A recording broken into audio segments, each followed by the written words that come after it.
Fox Sports. We are Fox Sports. We are San Diego.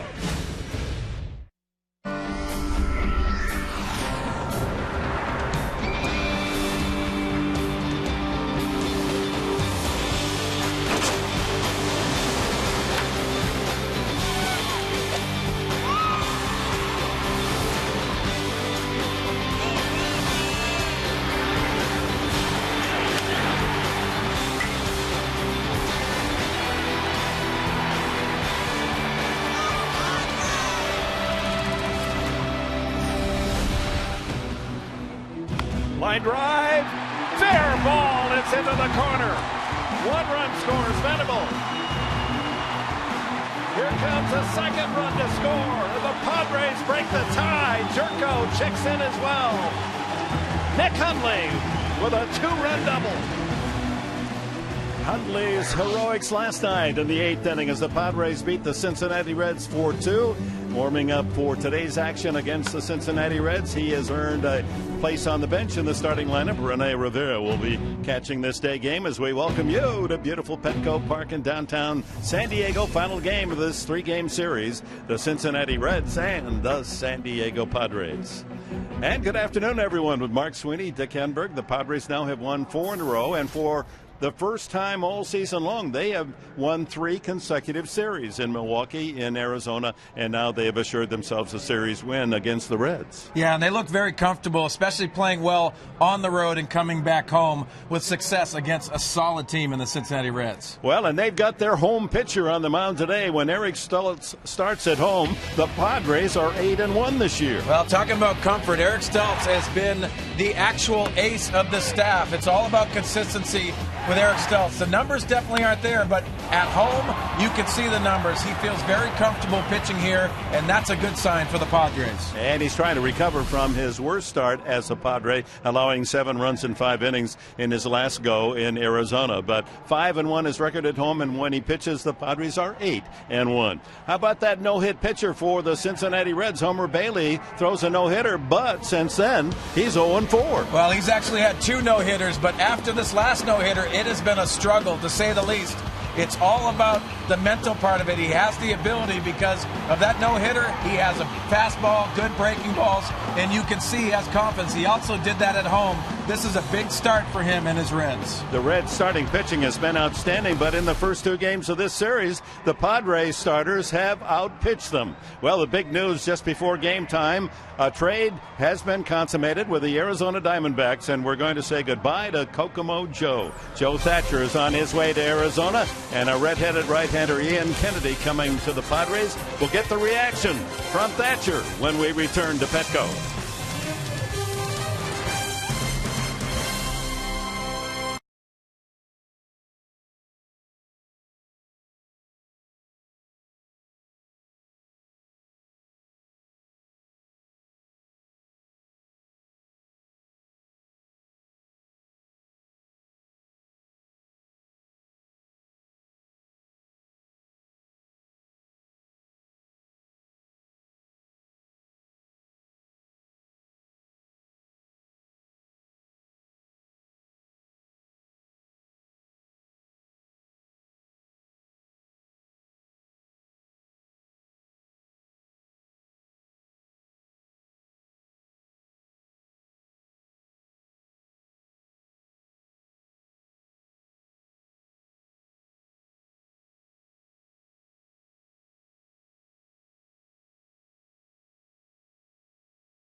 Geico Park, and the Padres with a chance to sweep the Reds today. Wednesday baseball coming your way. First pitch is just around the corner. Hi, everyone. I'm Laura McKeeman, and just before the trade deadline, the Padres completed a deal with the Diamondbacks that brings right-handed starting pitcher Ian Kennedy to San Diego and sends Joe Thatcher and minor league reliever Matt Stites to Arizona. Of course, trade's always a part of baseball, but Joe Thatcher says he has fond memories in San Diego and excited for what's coming up next in our Geico quote of the game. Obviously, bittersweet. I've had unbelievable run here in San Diego. Love the city. The organization is top of the notch, and they've given me every chance in the world to succeed here. And I'll always be grateful for what Buddy did. Darren Balsley and the whole front office, and then just the teammates that have come through here. I can honestly say, the 7 years there hasn't been a bad guy here, and we have a lot of fun here, a lot of good memories. The 7 best years of my life have been here. Padres GM Josh Burns was the GM for the Diamondbacks when they acquired Ian Kennedy from the Yankees, so certainly a relationship there. Stay tuned. First pitch is just around the corner, and the Padres are breaking out the brooms. They've got a chance to sweep the Reds. We've got all the Padres baseball you need coming up. Dick Enberg and Mark Sweeney had the call. It's all coming up next.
The Padres with 2 dramatic wins against the Reds in this series, 2-1 on a walk-off home run, 2-run shot by Chris Denorfia on Monday night, and then Nick Conley breaking a 2-2 tie with a 2-run double in the 8th inning last evening. And now it's up to Eric Stoltz, the 33-year-old Hoosier, to face the Reds, and the Padres look for a sweep in their 5th consecutive win. Here's the lineup that Stoltz will face today, brought to you by Hyundai. Derek Robinson, the speedster, at the top of the order. Chris Heisey will get his start first of the series in left field. Then Joey Votto. Brandon Phillips will hit cleanup. Jay Bruce, their home run man, with 22. Todd Frazier at third. Zach Cozart, the shortstop. Corky Miller, 37-year-old Miller, behind the plate for this day game. And Homer Bailey will bat ninth. The defense for the Padres, brought to you by the Aramco Group. Denorfia in left. Amarista in center. Venable in right, as Carlos Quinton will not start today. He is available as a pinch hitter. Headley and Cabrera on the left side. Jerko and Alonso will play the right side of the Padre infield.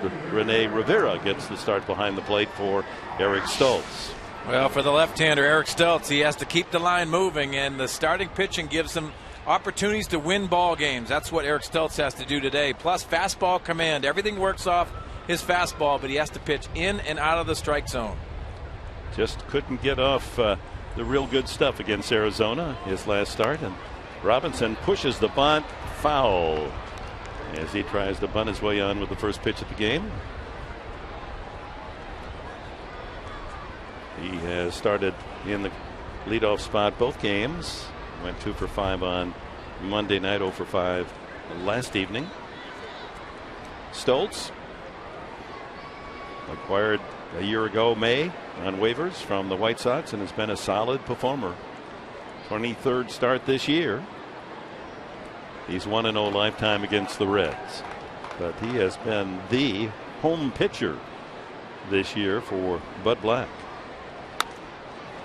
Well, there's a definite comfort level for Eric Stoltz on this mound. It's always nice to pitch at Petco Park, but it's usually that mound and what you feel off the mound. But Eric Stoltz has done some tremendous things this year for this pitching staff. His career record here at Petco Park, 13-3. Fly ball to center. Amarista has the first out of the game. In case you're just joined us, the Padres and Arizona Diamondbacks worked a trade about an hour and a half ago. Ian Kennedy, former All-America at the University of Southern California. He's coming over to the Padres, 3-8 this year after winning 21 games 2 seasons ago. Joe Thatcher, treasured left-hander out of the bullpen. He goes to Arizona along with Matt Stites, one of the promising young relievers in the Padre farm system. He's just 23. Well, Dick, exciting news for the Padres, trying to acquire a starter in 2011. 21 wins. That's a big statistic on your resume if you're a starting pitcher. Kennedy is 28 years of age. Last year he was 15-12. This year only 3-8. And hopefully will benefit from playing in these environs and under the tutelage of Darren Balsley, the outstanding pitching coach of the Padres. And I think that's the point here. If you're giving a pitcher with a resume already coming, and he has been struggling of late, but Darren Balsley is one of those factors, and I think he does an outstanding job as a pitching coach. And you can be certain that Josh Burns, before he made the deal, got the information from Darren Balsley. What do you think? You know him. Can you help him? And I would bet that Balsley was very enthusiastic in confirming go for it. Well, when you talk about being passionate about your job, Darren Balsley is passionate. He's exciting, and he understands how to break down pitching mechanics, but also the mental side of pitching and towing the rubber. 2-2 to Chris Heisey. Got him looking. There's that breaking ball down at the knees, and the first strikeout for Eric Stoltz. Off the fastball, he throws that breaking ball in on the hands. Ties up Chris Heisey. It's all about location and deception for Eric Stoltz. And here's the superstar first baseman for the Cincinnati Reds, Joey Votto, hitting .317. 5th best in the National League in hitting, 2nd in runs scored, 1st in walks, 2nd in hits, 1st in on-base percentage, .431. And 10th in slugging percentage. I mean, he's just all over the elite statistics. And he rolls a ground ball to Jerko, and that's a good start for Eric Stoltz. A 1-2-3. First inning. Cabrera will lead it off. Padres first.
Texas. Here's Bud Black's batting order, brought to you by Toyota.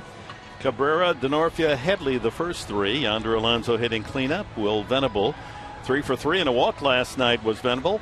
Jed Jerko breaking out of his slump with a base hit his last time up and figured in the scoring in the 4-2 win.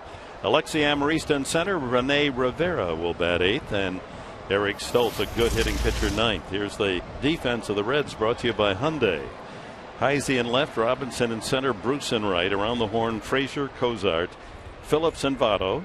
Miller behind the plate for Bailey.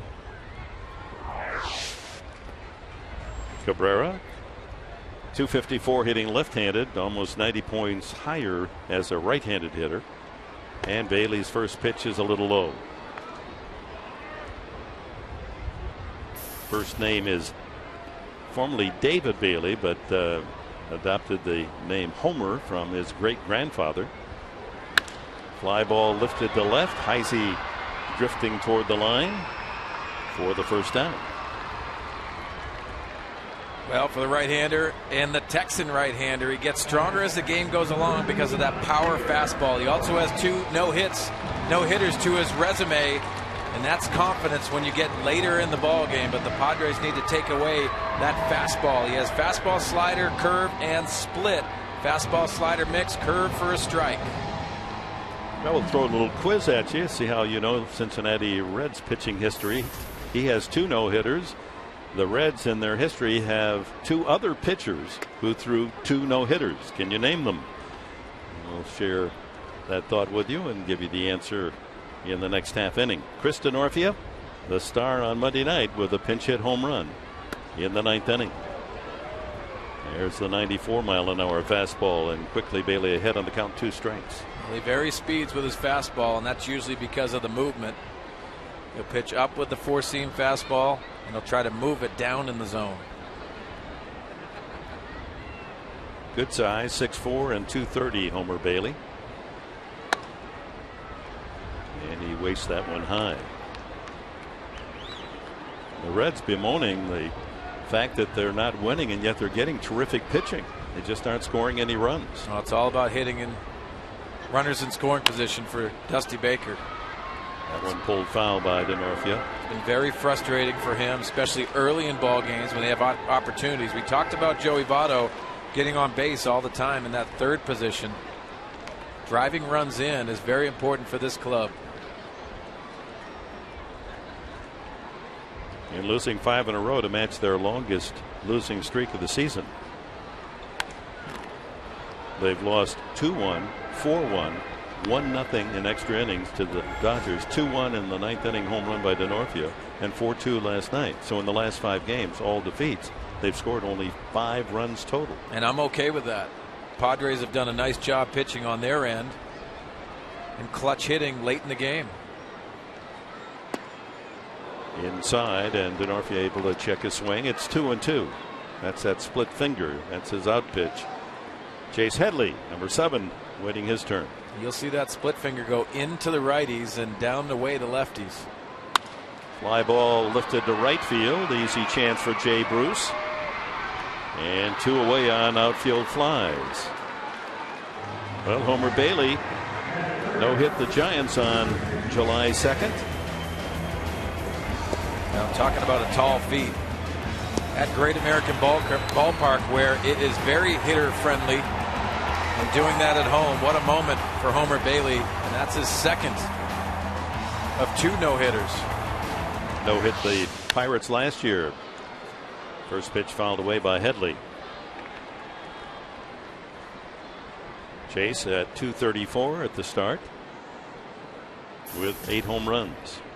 Padres hoping as August arrives tomorrow that his bat will awaken as it did almost in a violent manner a year ago in August and September, as he built up 31 homers and 115 runs batted in.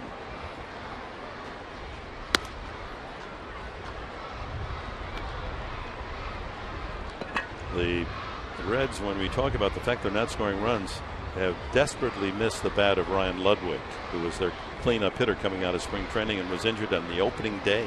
He's on a rehab assignment now and getting close. Lifted to center. And on 3 fly ball outs, all 3 outfielders getting a chance. Bailey retires the Padres in order in the first inning.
Back at Petco, here's your Fan Diego fans of the game.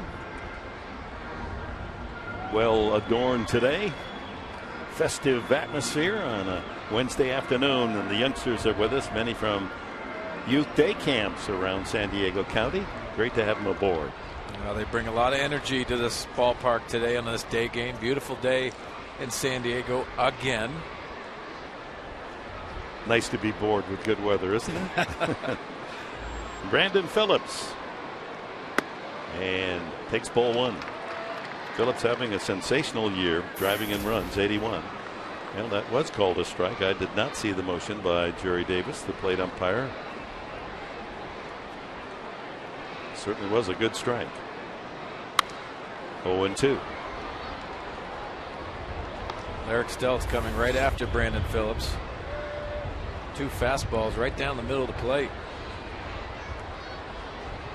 He's trying to become the first Red second baseman to ever win the RBI title in the National League. He's second currently to Paul Goldschmidt.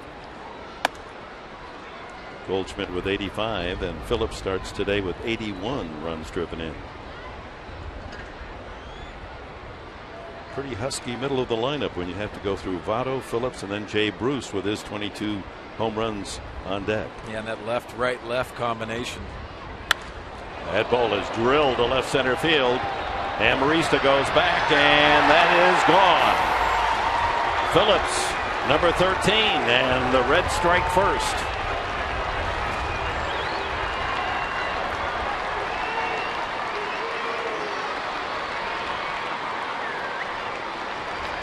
Line drive home run for Brandon Phillips.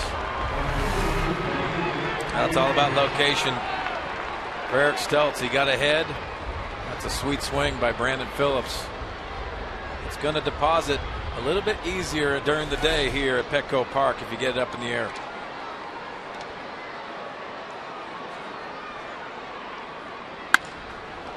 Line drive to left, and DeNorfia almost handcuffed by that shot off the bat of Jay Bruce.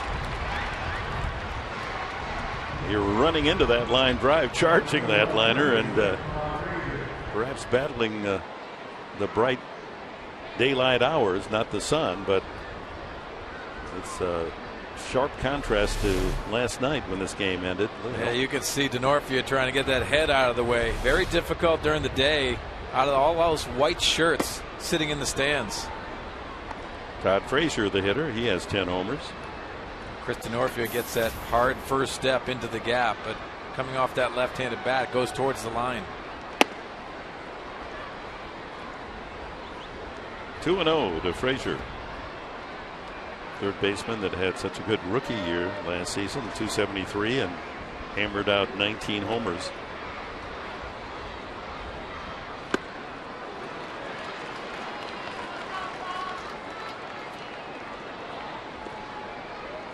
Not overpowering with that fastball, but if he locates it well, he's effective. And the count 2-2. Well, he's got to locate because everything is off of that fastball. You can see that slider in on the hands off of Todd Frazier's front foot. It's not a good feeling. It doesn't matter how hard you throw, but you have to locate. Changing speeds frustrates the hitters. It's been a disappointing year for the Reds and their fans because they felt that this team was built to win the tough National League Central. But of course, you got to overcome the omnipotence annually of the St. Louis Cardinals, and look, it's who's in first place now? The Pittsburgh Pirates. Oh, tremendous year for Pittsburgh. I think they're happy that they're not playing the San Diego Padres. It made it very difficult after the series in Pittsburgh last year with the Padres. They went in a free fall right after that series in Pittsburgh. See Dusty Baker there. Swing and a miss. Strike 3. Second strikeout for Stoltz.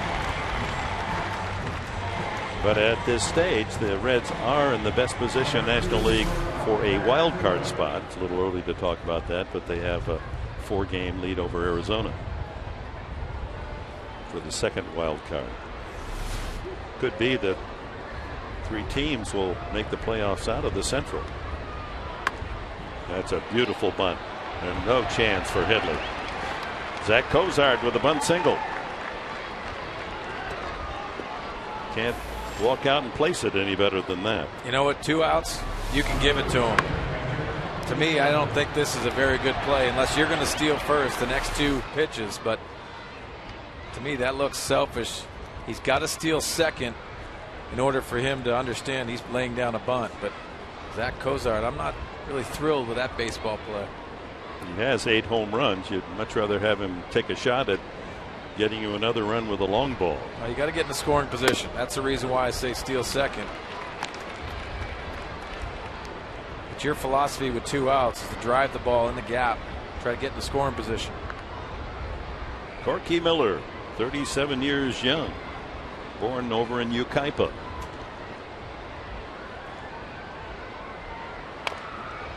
And the count goes to 2 strikes. He becomes the oldest Reds catcher to start a game. Had a couple of starts prior to this one. Since 1951, when Bob Sheffing was 37 and the catcher. Sheffing would go on to become a major league manager, Detroit.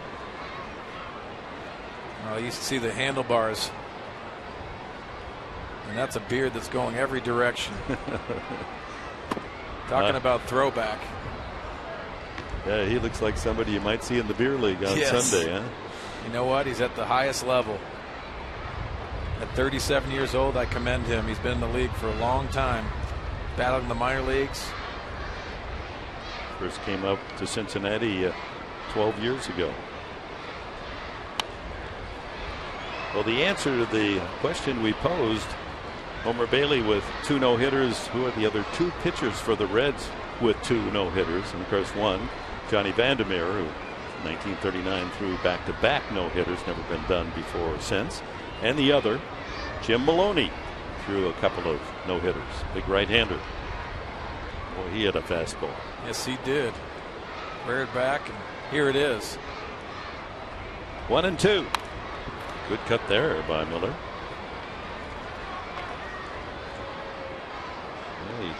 One of those players that just never gave up the dream. Cincinnati for a cup of coffee a few years, Minnesota, Boston, Atlanta, just as a part-time backup catcher, the White Sox, and then back to Cincinnati, and the last 2 years in AAA at Louisville.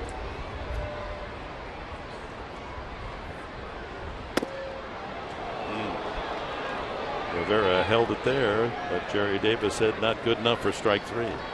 Let's take a look at the location on this last pitch. Eric Steltz wanted it. Looked like it was off the plate. Rivera does a nice job. You can see right here. It's on the outside. There's a looper. It's going to fall for a base hit. Just fair. And Venable hustling to get it as Cozart races to third and holds there on a bloop single by Corky Miller. Well, you don't have to hit it hard or on the sweet spot. You can even break your bat. It's a base hit. Well, he just throws his bat at it. Puts it right inside the line down the right field line. Will Venable hustling over. Better be lucky than good sometimes. So first and third with 2 outs, and the pitcher Bailey comes up. 6 hits on the season for Bailey. And his career average a bit better than that, 165. Chance to help himself. Ball 1. Home run by Brandon Phillips led off this Red second inning. With 2 outs, bunt single Cozart, now the bloop hit Miller. Runners at the corners for the Reds. 1-1. Well, the 5 straight losses matches the longest losing streak of the season for Cincinnati. They have fallen 6 games behind Pittsburgh. That's the farthest they've been out of first place in 2 years. Tap back to Stoltz. Takes his time, throws out his opposing pitcher, and that's all the Reds will get in the second. A run on the home run, 3 hits and 2 left.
Certainly a bittersweet day for Joe Thatcher as the Padres announce a trade with the Diamondbacks that will send him to Arizona and bring right-handed pitcher Ian Kennedy to San Diego. Joe, while sad to leave San Diego, is excited for his new opportunity in Arizona. It's exciting. You know, like I said, it feels good to be wanted, and you know, to know that Kevin Towers is willing to pull the trigger on a deal like this. You know, says a lot on the confidence he has for me. So that makes me feel good. You know, everybody wants to win, and you know, now a second place team. Now we're going to be chasing the Dodgers, and you know, I think it's going to be a fun 2 months, and I'm looking forward to being a part of it. Well, Dick and Mark, Josh Burns will join you guys in the booth a little later on to discuss this trade. We'll be excited to hear what he has to say about all the behind-the-scenes action that went on to get Ian Kennedy to San Diego. Yeah, that'll be great to get his insight. Thank you, Laura. Joe will be missed. He's a swell guy. 7 years here. I like what he said, that in 7 years there never was a bad guy in the clubhouse with the Padres, and he called it the best 7 years of his life here in San Diego. Well, Dick, very emotional for Joe Thatcher, and we are going to miss him as a guy and also what he brought to the pitching staff. But it's very difficult if you think about the emotional part of it, the attachment that Joe Thatcher had here. Darryl Ackerfeld's, how much he meant to the team. I mean, I think that's the difficult part of leaving. Alonso deep down in the left field corner. That'll curl foul. Number 48, Ackerfelds, and he has his plaque out there in the bullpen. And well, Luke Gregerson, a longtime friend, and Joe Thatcher, they were the deans out there in the pen. And that's the difficult part, you know, leaving your teammates, leaving what you went to war with every single day. And yes, he said all the right words, and he's going to get another opportunity in Arizona. But it's a difficult part to leave a ball club. I've done it a couple times, and for Joe Thatcher and what he's brought, there's so many emotion that goes into today, and his head is spinning. 2-2 now to Alonso. And that one will sail back into the lower deck. You know, there are two sides to it. It is bittersweet because on one hand, he enjoyed his stay here, was well liked here, contributed well, enjoyed, would like to be. On the other hand, there is that excitement that somebody else wants you. You go to a new team, maybe a team that has a chance to win a pennant. You try to sort all that out because it hits you like a hammer. You didn't know it was coming. It does, and his name was bantered about in trade rumors, but it's almost like you wish not to go because it basically turns up your life, and people aren't going to feel sorry for you because you're in the major leagues, you're doing a lot of great things. But for Joe, he did not want to leave this place. But you know, on the other side, the flip side of it, the Padres need starting pitching. Ground ball, and Alonso has the Padres' first base hit. Pulls that 3-2 pitch into right field. And Yonder continues to hit well against a team that formerly owned his contract. He's a .371 hitter against the Reds. Brings up Will Venable, hitting star last night with 3 hits, a couple of doubles, and a walk. Gotta feel good for Yonder Alonso and getting this elevated fastball. Head down right on the ball. Take a look at this. Right down there. I love seeing that. It's the balance and driving through the baseball. Breaking ball and a good one. Strike one to Venable. When you're balanced, you control your head, you gain consistency. That's what Yonder Alonso is all about. Hitting the ball to all fields.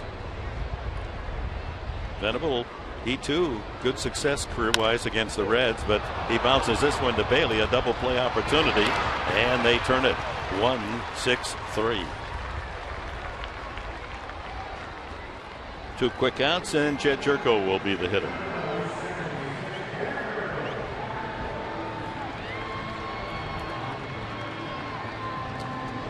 Well, you have gone through the midseason trade, Mark Sweeney, and the average fan, you know, it just sounds easy. All of a sudden you have a different uniform, but it's disruptive. His life for 7 years has been here in San Diego, his baseball life. It is, and you have to separate the baseball side to the personal side, and some people don't do that. They don't think about it. It's changing uniforms, but it's a great opportunity for Joe to go over to Arizona. Usually you don't see those trades in the division. Sometimes you'll see that, but it benefits both sides. The Padres are in desperate need for starting pitching, and Ian Kennedy is a 21-game winner in 2011. He got a lot of Cy Young votes 2 years ago. Jerko slices that one toward the line and right. Bruce on the run, makes the catch in foul territory, and that's it for the Padres in the second. 1-0 Cincinnati.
For our AT&T Twitter poll, we're asking you which trade deadline deal is the biggest this year, and the way you play along on Twitter is hashtag trade deadline deal, and then you're also going to include your choices. You can go Garza, Soriano, Peavy, or Kennedy, and make sure in your tweet to include hashtag trade deadline and then the hashtag of your choice.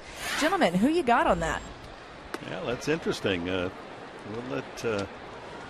let the general manager, Josh Burns, ruminate on that as well. There's another trade that just happened right at the deadline.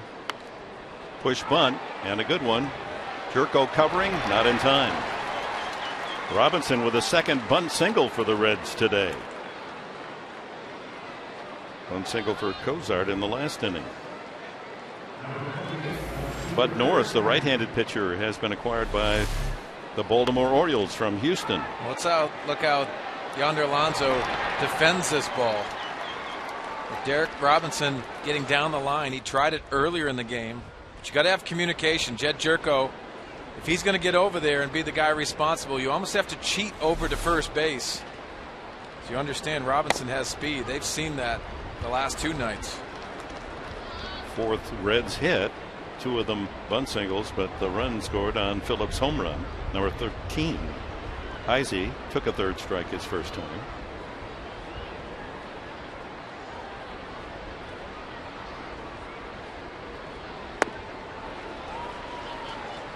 Well, with the looks of it from the Cincinnati Reds side, laying down two bunts for base hits. They're trying anything today just to win a ball game. Very difficult offensively for the Reds.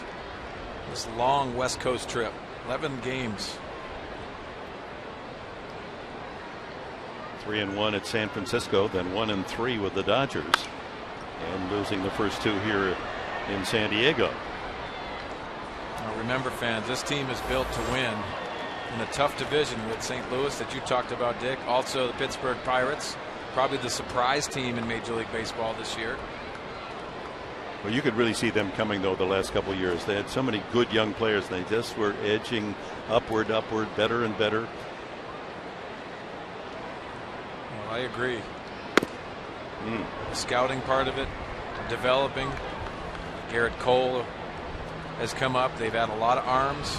That Walker kid, boy, you always liked him. Alvarez has got power. Alvarez has really turned it up. Last year struggled at the beginning of the season. Dusty Baker right there. He has high expectations for this ball club. And why not? 1-2. Robinson at first base, despite his speed, has only 3 stolen bases. Off day tomorrow, and then the Yankees are here Friday night, Saturday, and Sunday. All tickets sold for Saturday, a few tickets left for Friday and Sunday. Best advised, if you want to see the Yankees, to make your ticket plans now by telephone or on the internet. And gates open 30 minutes earlier. It's going to be a packed house here early. Yeah, the parking lots are going to be full, and they'll fill up early. So some of you may want to go to Qualcomm, free parking there, and then take the trolley over to Petco. Ground ball sharply into left field. So a couple of singles here to greet Stultz in the third. Robinson and Heisey aboard for Joey Votto.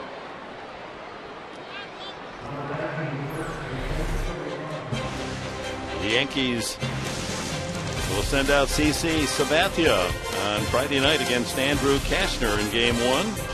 6:30 for our TV time here on Fox Sports San Diego. First time the Pinstripers have played here at Petco in 10 years. What a great matchup on Friday night. CC Sabathia, who has been struggling, and Andrew Kashner. Yeah, Sabathia surprisingly a 9-9 record with a 4.65 ERA. That's high for him. And I can't wait for the final season. Mariano Rivera, Trevor Hoffman. There goes the runner to third. The throw by Rivera, and he is out of there. What a throw! Beautiful strike from Rivera right on the bag. And Robinson tagging himself out on that good throw. Surprisingly, Robinson goes, but the man at first, Heisey, did not. Well, with a left-handed hitter, you have to be very sure of yourself for being safe down at third base. Rene Rivera, outstanding throw right on the bag. Easy for Headley. Just dropped that glove on, but after the play, Joey Votto almost shaking his head. That's a rookie mistake in a tough situation, especially when you're struggling scoring runs. You don't want to make that first out or the last out at third base. One of baseball's unwritten rules. You better be very sure you can make it. And in this case, almost as if Robinson must have done it on his own, because Heisey at first base wasn't double stealing. Great footwork by Rene Rivera, going out and hosing. A huge throw down right on the bag. Joey Votto is looking on in astonishment. Why are you running? You've got one of the best hitters in baseball up there. Give him a chance to drive in some runs. He has not had a big RBI year with all of his success. We mentioned all the statistics where he's in the top 5 or top 2 or 3. But in RBIs for him, that 47 is a low number. That shows what he does at Petco Park. If you're a Padre fan, you love Robinson's decision. Fly to left. Denorfia 2 steps and the catch. And that's something Votto will do, hit the ball with authority to the opposite field. Brandon Phillips, his home run, the only run in the game. 2 outs and Heisey at first.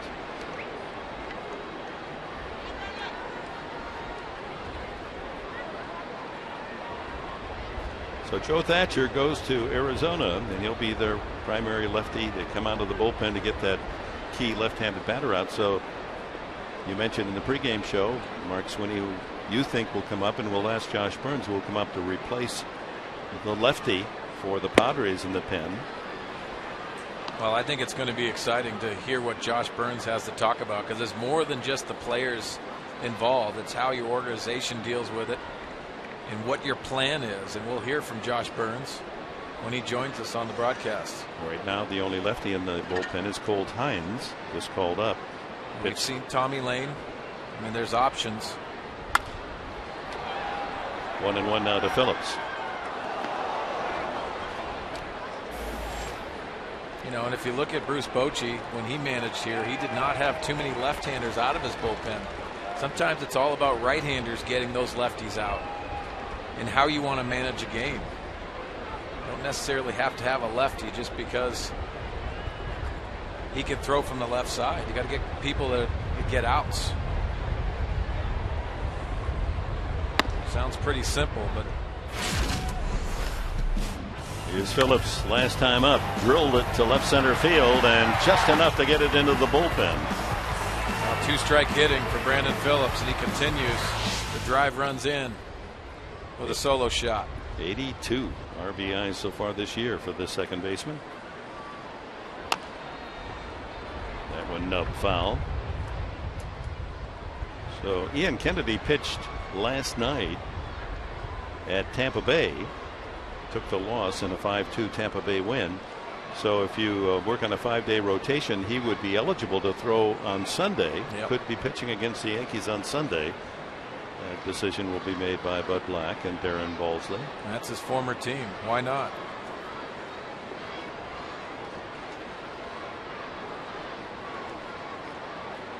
I see it first, 2 outs. Here's the 2-2 pitch. Line drive over the leaping try of Cabrera. And Heisey on his way to third base on Phillips' second hit of the game. 6 hits for the Reds in 3 innings. How big was that play at third base? Robinson throwing out trying to steal. Oh yeah. Brandon Phillips coming in 256 average. Kind of a free swinger, but understands how to handle the barrel of the bat. A lot of plate coverage for Brandon Phillips. Here's Jay Bruce, lined sharply to left fielder Denorfia the first time. You can see that pitch count. 50 pitches to this point for Eric Stultz. Slow curveball bends in there. 65 miles an hour. RBIs this year, as we mentioned earlier. Phillips only 3 now behind Paul Goldschmidt, the Arizona first baseman. Alan Craig, Jay Bruce in the 4th spot, and Carlos Gonzalez. And Bruce in the National League home run race with 22 is 5th. Well, when you got Shin-Soo Choo and Joey Votto hitting ahead of you, you're going to have RBI situations. Brandon Phillips is capitalized, so is Jay Bruce. 1st and 3rd, 2 outs here in the 3rd.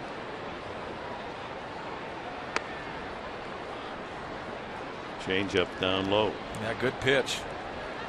Not many left-handers like to throw that change-up to other left-handers because of down and in.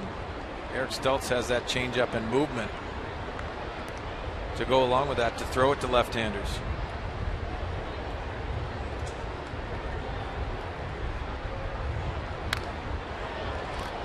He throws it again.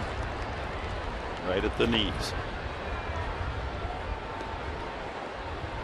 Looking ahead to that Yankee series, Friday night will also be the night that the Padres honor Mariano Rivera, and Trevor Hoffman will present the gift from the Padre management to the ace reliever of the Yankees. So that'll be part of the ceremony before the game. And to me, that's a magical moment. 1-2, and he strikes him out with a breaking ball. 3 hits for the Reds, and they don't score. That's the frustration of Dusty Baker. It remains 1-0.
Diego County Lexus dealer, inviting you to test drive a luxurious Lexus today.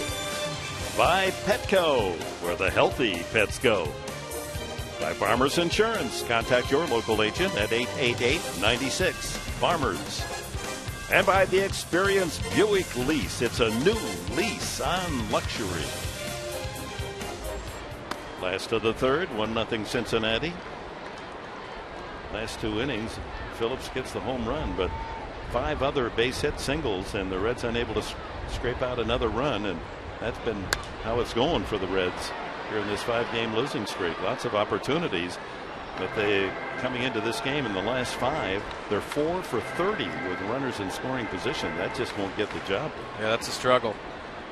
And for the Padres, 4 of their 6 outs have been in the air. They got to get on top of this fastball. Curveball from Bailey, and it's 2-1 to Amarista. Lower 3rd of the order for the Padres here in the 3rd. Rivera and then Stultz.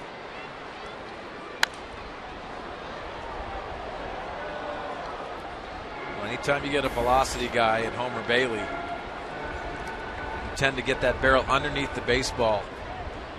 Padres need to shoot the gaps, line drives. That's their approach.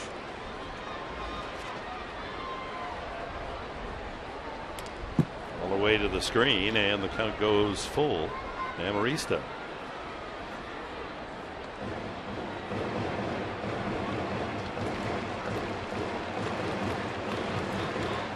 Corky Miller back there, the 37-year-old, the throwback. Take a look at how he tries to catch this one. He gets locked up. Might have been crossed up. Look, he didn't hit Jerry Davis. Just right through the wickets of the umpire. So full count, Amarista.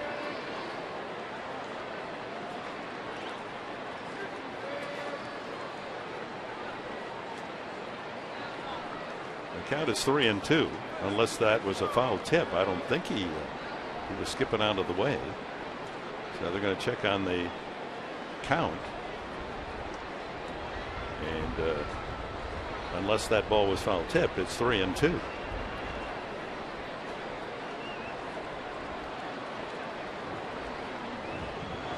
Jerry Davis going over to the Padre bench.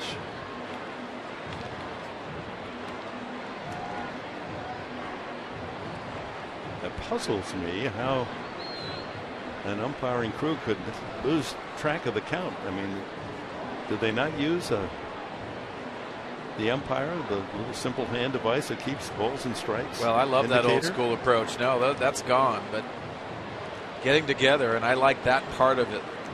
When the umpires get together and try to make a decision, that's what you got to do. He's going to ask up in the press box. We got all kinds of stuff going on. Man, we can get a man to the moon.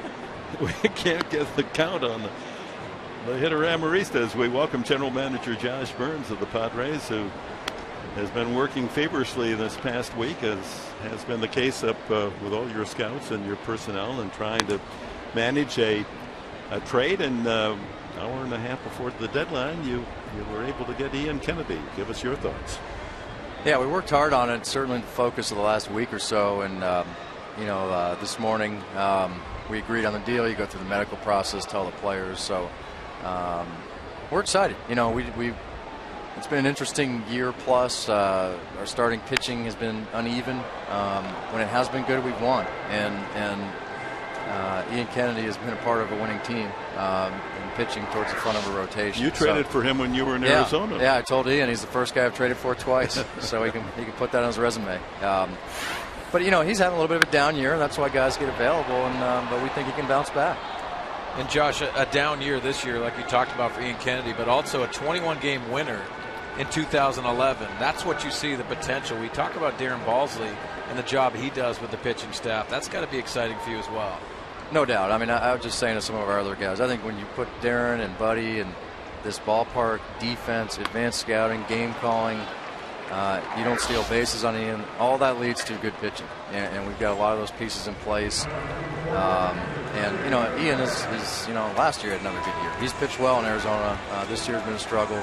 But a guy went into this year 45-26 over 3 seasons as a Diamondback. So we think he can produce for us.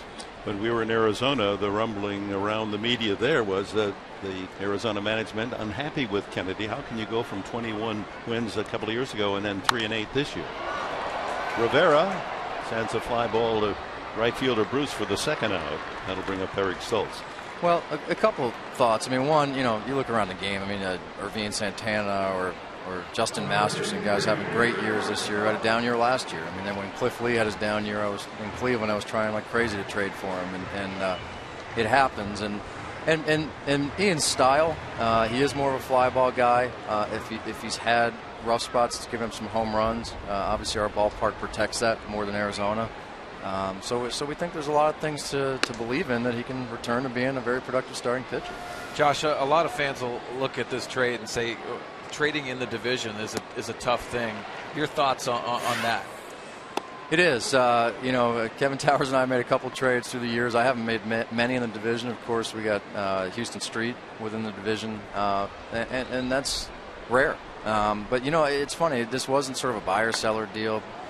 This was a baseball deal, and obviously Joe Thatcher's going to help them, and Matt Stites has got a bright future. But at the end of the day, as Kevin and I both felt, is the best deal we can make for our clubs. Now, there was another caveat to the deal as Stultz goes down swinging. Can you stay another half inning with us? All right, Josh Burns joining us. The Padres making a big trade with the Arizona Diamondbacks. We'll get more on that when we return.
The Reds a run on a home run by Brandon Phillips. 6 hits, no errors. Of left 4, the Padres have a single by Alonso. That's the only hit off Homer Bailey of the Reds. Josh Burns, the Padre general manager, joining us after the trade today. Not only was there the involvement of Joe Thatcher and Matt Stites, but there's a condition on a draft pick next year. What is that? Yeah, they have I wish I knew the methodology, but basically there's a competitive balance lottery. The lower revenue teams, ping pong balls, sealed envelopes. There's Pool A, Pool B. Pool A means you get a pick in the 30s right after the first round. Pool B, we had one this year. We had pick number 69. So more or less it's in that area of the draft after the second round. That's a draft pick that the Padres won't have? Or we were awarded that pick, and we traded that pick in this deal. So essentially, let's say it's pick number 69 in the upcoming draft is going to Arizona in this deal. It's a wash then. Alonso takes care of the pop fly off the bat of Frazier. And Josh, the question I want to ask, and I think it's probably the exciting part of getting Ian Kennedy, is you control him for a couple more years, and I think that is something that is a definite benefit for the Padres. Yeah, I mean, even looking ahead of the offseason, you're talking about to get a free agent is long years, big dollars. We got Ian for at least through 2015. We got most of our club through next year and beyond. So that's attractive. He's 28 years old, and again, I think for the next couple of years, I think he's going to help us win. So that was definitely a factor. Well, your scouts must have looked at a lot of videotape. I'm sure you've had scouts on the scene watching Kennedy's every start. What do they tell you that you can share with us about why he is 3-8 and how he can be better? Well, it's funny. The value of the scouts and what they do. I mean, Chris Borges, he actually, Peter's father, he scouts for us, and he's seen Kennedy a lot. So he saw his last home start 2 starts ago, and he said, you know what, I've seen him a lot, and I think there's no big drop off. I think he can still pitch at a high level. He's just struggling. His mistakes are getting hit. And again, I think they're a ballpark that's unforgiving with mistakes. Mm-hmm.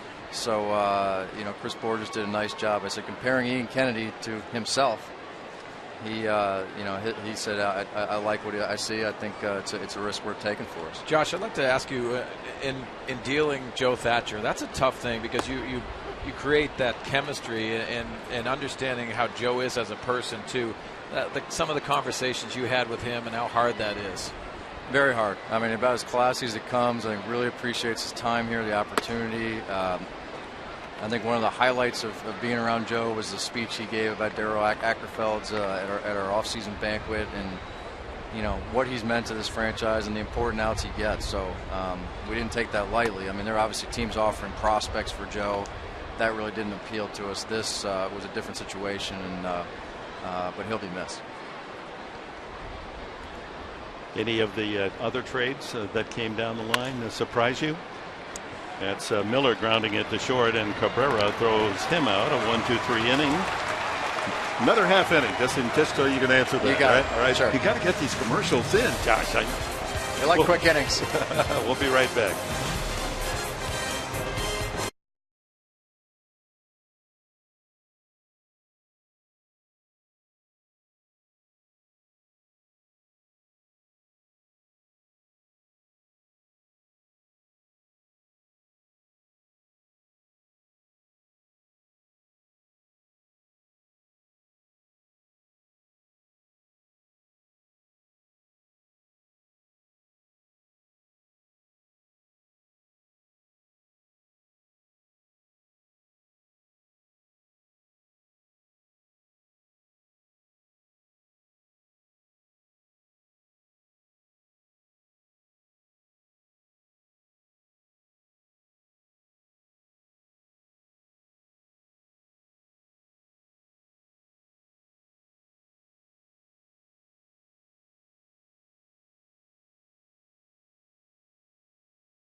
Cincinnati, and in the bottom of the fourth inning, it will be Cabrera, DeNorfia, and Headley for San Diego as Josh Burns joins us just for this next half inning.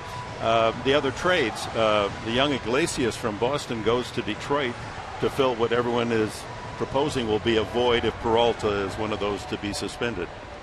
Sure, and you know, like Sweeney was saying, I mean, Peralta's free at the end of the year, so they have Iglesias, and you know, they have such a good offense. A guy like Rick Porcello, a sinker baller. It makes sense. Jake Peavy, obviously, you can pitch at a high level, can handle the big stage. Boston's in a tight race to get in, and Chicago picked up some young players. So again, it's you get it from all sides, and I'll be curious to see how it works out. The last deal apparently today was Bud Norris going to Baltimore. We may see Norris, the former Houston right-hander, when they come to town. We look at the trade made, the three-team trade, the Red Sox, Tigers, and White Sox involving Peavy. You know, Josh, after Ian Kennedy is here, you always talk about trying to improve the club. In your estimation, what's next for this franchise? You know, I like our position player group. I think they've played really well the last year. It's a good 1 through 13, left, right, speed, power, makeup, versatility defensively. We can score. Our pitching needs to catch up, and we've really been decimated with those injuries. And you know, but those guys are starting to get close. And you add Lukey and Whelan and Kelly, our young arms. I really, you know, starting pitching rules the day almost always, but I don't think we're that far away from having starting pitching that can win more games for us. And Major League Baseball is walking very tenderly here this week, waiting to hear what the commissioner's office is going to do about the biogenetic situation. Can you give us any insight there? I really don't know much. I mean, we've been through it with Grandal. I was called shortly before they issued the discipline. From what I understand, that's what happened in Milwaukee. So I probably know what everybody else knows. You know, of course, I think it's significant what Major League Baseball is doing, and that the policy has teeth, and you know, there's been a climate change among the players. And, you know, we'll prepare if it happens. But as far as any advance notice, we really don't know much. You know, Josh, one of the devastating injuries, in my estimation, is Yasmani Grandal. What he did behind the plate. I was very impressed with how he handled Edison Volquez and the pitching staff in general. A little update on Yasmani? Yeah, he's going to have surgery in about a week. I mean, just getting the swelling out, getting some range of motion back. But yeah, that's probably one element of the game that's hard for anyone to see. But it to me, it cannot be understated. Jason Varitek in Boston, Sandy Alomar, Cleveland, Miguel Montero in Arizona. When these guys put the right fingers down, give that confidence to the pitcher, block, receive, throw, it is immeasurable what they do. And Yasmani Grandal can do all that. And even as on crutches, he's watching video and helping us produce the reports. And Denorfia safe at first base as Bailey does a juggling act trying to field that swinging bunt.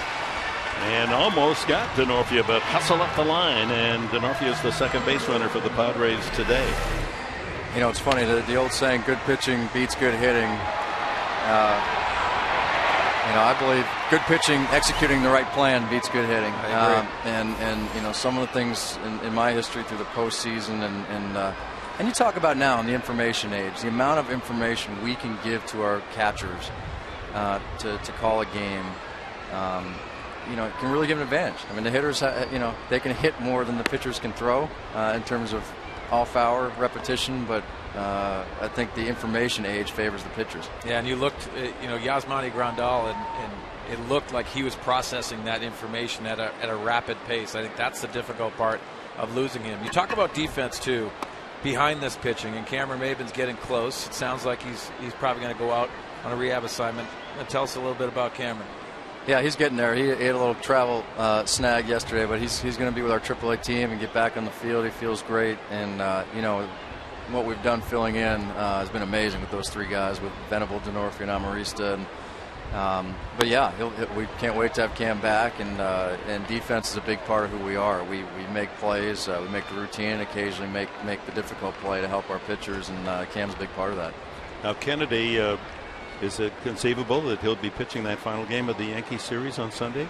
That's the plan for now, so that'll be neat for him. He obviously was originally a Yankee and a first-round pick of the Yankees, so I'm sure he'll be excited to make his Padre debut against the Yankees. Josh, thank you for spending time with us. I know it's a very busy time for you with the press all grabbing at you. We appreciate your insights. Anytime. Thanks, guys. Congratulations, Thank too. you. That's a great deal. Josh Burns, the Padre general manager. Busy man, and he's added to the pitching staff, and of course that's going to make the fellow down in the dugout, Bud Black, happy because he just cannot get enough starting pitching.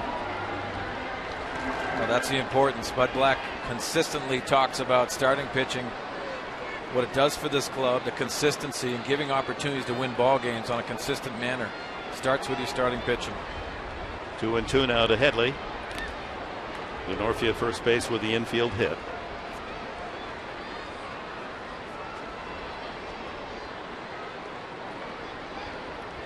I think the trade surprised some of the insiders here around the Padres, the media, because they all were talking about, well, it doesn't look like there are going to be any trades. You just don't know what's happening in those closed doors. Well, I think it's a trade that benefits both sides. And Headley goes down swinging. That's the third strikeout for Bailey. You understand that for Kevin Towers and everyone that knows Kevin Towers, it's all about the bullpen, shortening the game. Joe Thatcher's going to help him do that, especially from the left side. But you need to understand it starts with starting pitching for the process for the San Diego Padres, getting deeper. And Ian Kennedy is going to be exactly that guy. Yeah, Andrew Alonso singled, the ground single to right field his first time. 2 outs. Well, that guy's going to benefit too. Andrew Kashner developing in the game of baseball as a starter. And Tyson Ross, what we've seen his last 2 outings has been outstanding, really superb stuff. And Dick, it's all about the conversations you have in the dugout as well, in between starts. Ian Kennedy can talk about how he went about winning 21 games in a single year. 2-0 to Alonso. That's almost like from the offensive side, trying to hit 350, 360. Why I had conversations with Tony Gwynn on the consistency that he brought every single day, what it takes mentally. Yeah, you would be a fool not to sit next to Tony Gwynn and pick his brain. You're exactly right. Up the middle. And knocked down, and Phillips can't find it. So Alonso is aboard. 2 on with 2 out. Diving try by Phillips. Looked as if he was going to be able to make the play and get the force at second base, but couldn't control the ball in his glove. And they're going to score that an infield hit. A couple of infield hits by DeNorfia and Alonso. Well, when things aren't going well, this play is made. When things are going well, and Yonder Alonso's starting to get his consistency going, you get some good fortune, and I think Brandon Phillips usually makes this play because he's so dynamic at second base. Pretty generous scoring. Big league second baseman, I'm sure Phillips would agree, makes that play. Well, he expects to make that play, but good for Yonder Alonso.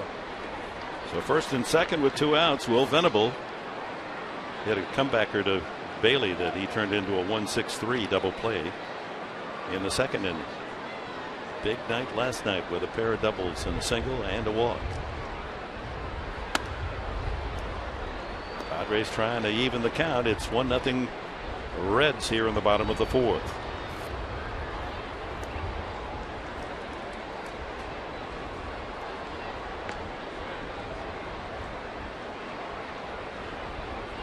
Outfield playing Venable to pull.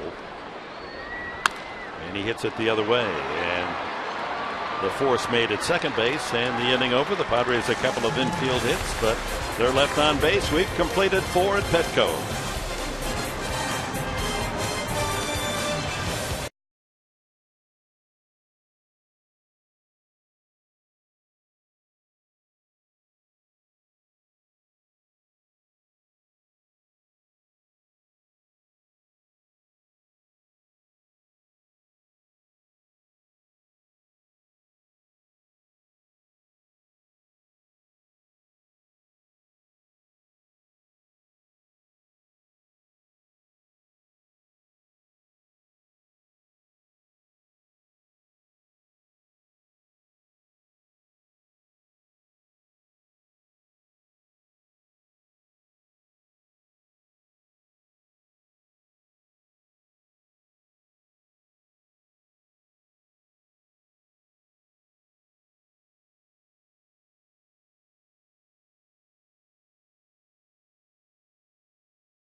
By Saquon, real friendly, real close.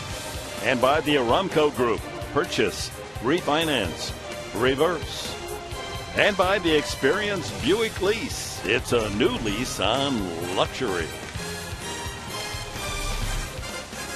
With Laura McKeeman and Mark Sweeney, Dick Enberg. Pleased you're with us on this beautiful Wednesday afternoon in San Diego. And Andy Ashby is joining us as well down at the field side as Eric Stultz goes to work in the 5th. Bailey, then the top of the order, Robinson and Heisey. Well, Andy Ashby down near the dugout. Your impressions of Eric Stultz today? I think he's throwing well. I think he got that slider up to Phillips, but overall I like his curveball. He's using his fastball, and for the most part he's been ahead of the hitters. So we got another pitcher's duel. Bailey bounced to the mound his first time.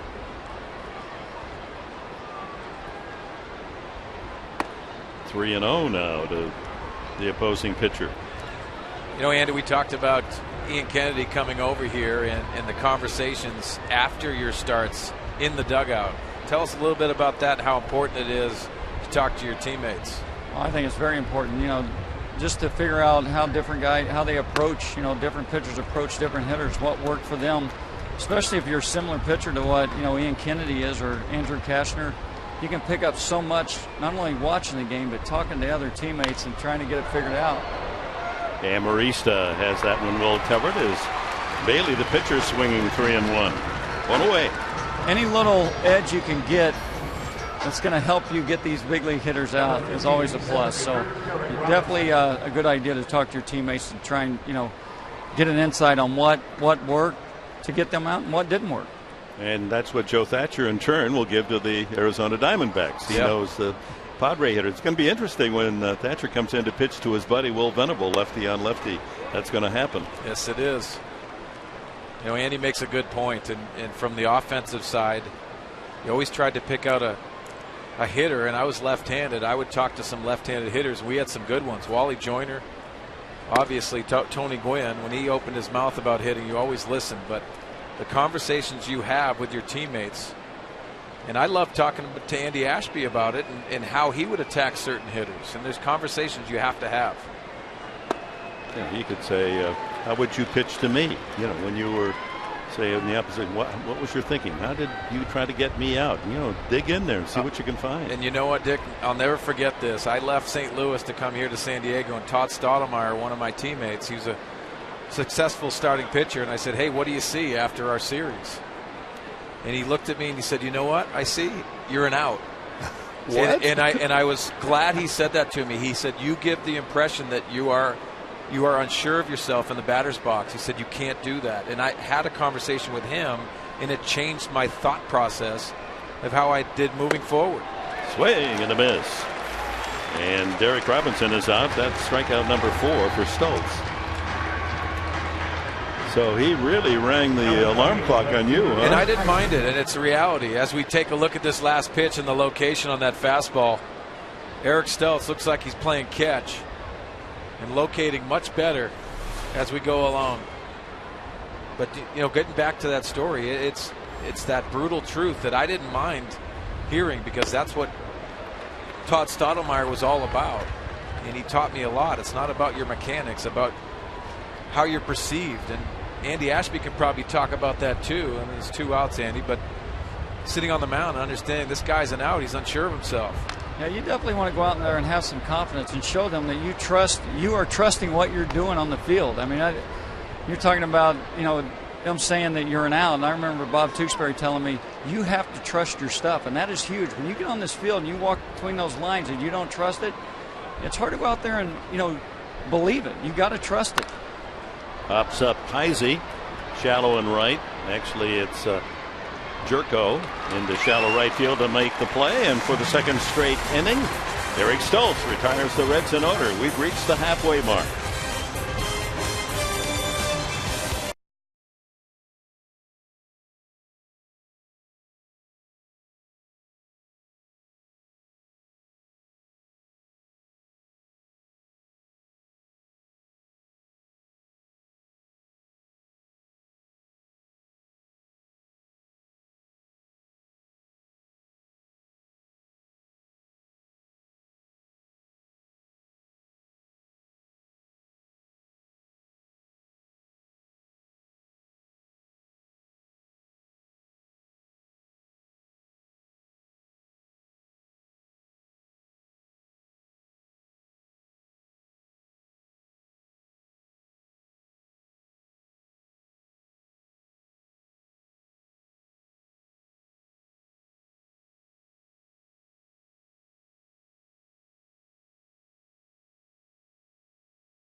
lead off the bottom of the 5th inning. Jed came up with a big single in yesterday's game and said it was like a huge weight lifted off his shoulders. Of course, he's been struggling offensively of late. He said, look, you can't get too high or too low in this game because it will certainly eat you apart. But he also doesn't want to say that it erases previous at-bats where he didn't help the team. His main focus is to make sure that offensive struggles don't affect his defense. And Dick and Mark, I really think we've seen some strong defense from Jerko despite some struggles at the plate. I think you're exactly right, Laura, and it's impressive the way he's handled himself at second base. An uncomfortable position for him. But offensively, he's going to make some adjustments. Early in the year, if you remember, he went through some struggles trying to get into this. This is only about 280 at-bats for Jed Jerko in the big leagues. You have to make adjustments consistently. It's all about that front foot for Jed Jerko. He gets his front foot down. And he controls that front hip. Sometimes that leaves him and goes towards left field. Releases a top hand on the swing as he did there too, doesn't he? Yeah, and sometimes that's going to happen. But if you look at Jed Jerko, it's all about timing and rhythm for him. And once he gets locked in, he can throw out some 3-for-4s, 3-for-5s. Reaches out and punches a one-hopper to the shortstop Cozart. One away. Well, you can see Homer Bailey with the stuff that he possesses, how he could throw a no-hitter. And I wanted to ask Andy Ashby down there, this Texan right-hander, your impressions of him. Big fastball up in the zone and also that decent slider. You had that as well. Yeah, he's definitely throwing well. I like how, you know, once you stay down in the strike zone and you're throwing your slider, your curveball, changeup, and you run that 94, 95 up in the eyes, it's hard to lay off, but he definitely has good stuff. He gets ahead, you know, and he has that nasty cutter, but definitely a guy you have to watch out for and put some good ABs together with it. Andy, you relied on that sinker ball and also, you know, talk about changing that eye level. There's a base hit. Amarista goes the other way. You know, being a sinker ball, you want to keep the ball down so you get ground balls, but there's a, you know,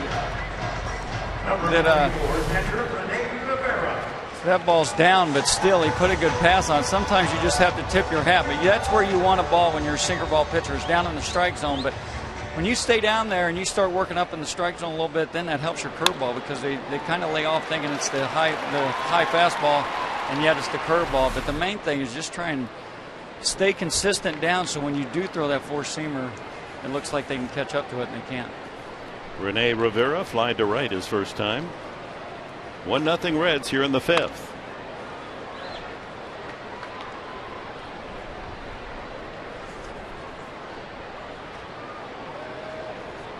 Rivera, a .340 hitter at Tucson when called up to replace Yasmani Grandal.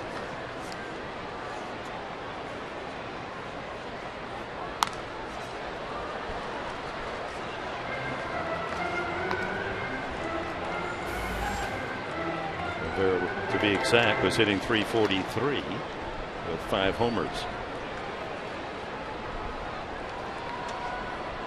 Bailey ahead, 2 strikes. With Stultz, the pitcher, due next.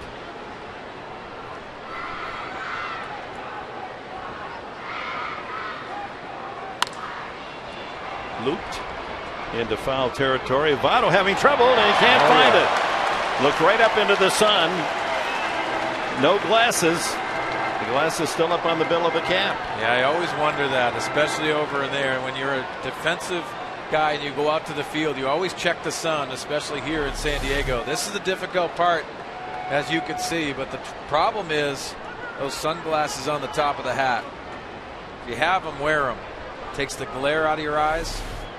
Not to say that's going to make the play, but it's going to make it a lot easier. Official ruling is no play. No error.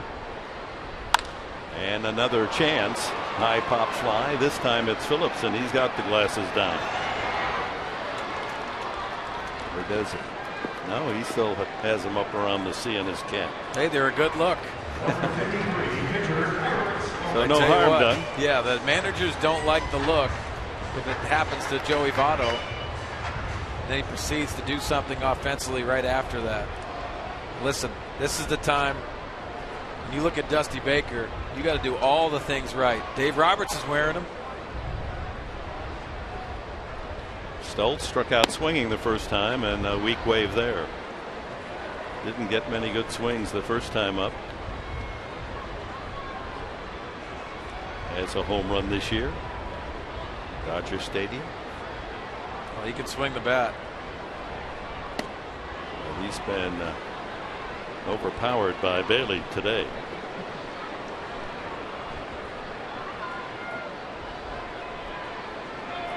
A run, 6 hits for the Reds. No runs, 4 hits for the Padres.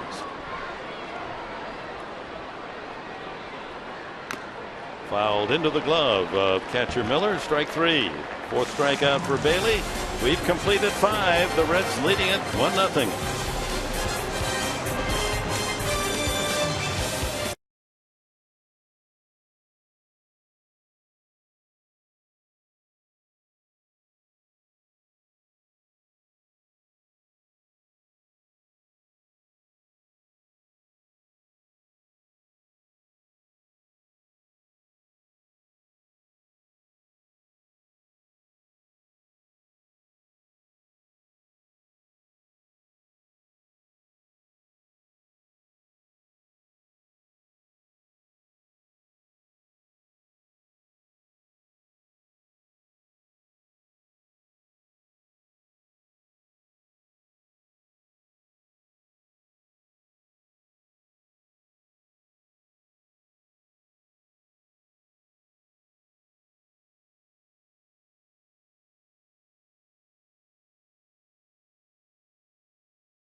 Fox Sports 1, America's new 24-hour sports network. Fox Sports 1 will be your home for great live sports.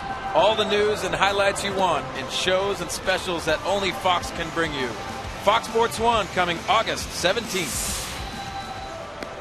Well, another month has rolled by, and August 1st tomorrow, the off day before the Yankees arrive. Yankees and the Dodgers play game number 2. Kuroda against Kershaw, 7 o'clock game tonight. Votto leads off the Reds, 6th inning. Then Phillips and Bruce against Eric Stoltz. 78 pitches thus far for the Padre left-hander. In for a strike. Votto has grounded to second and flied to left.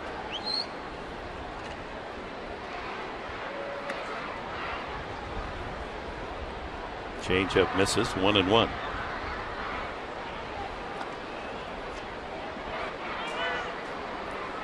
Six years with the big club.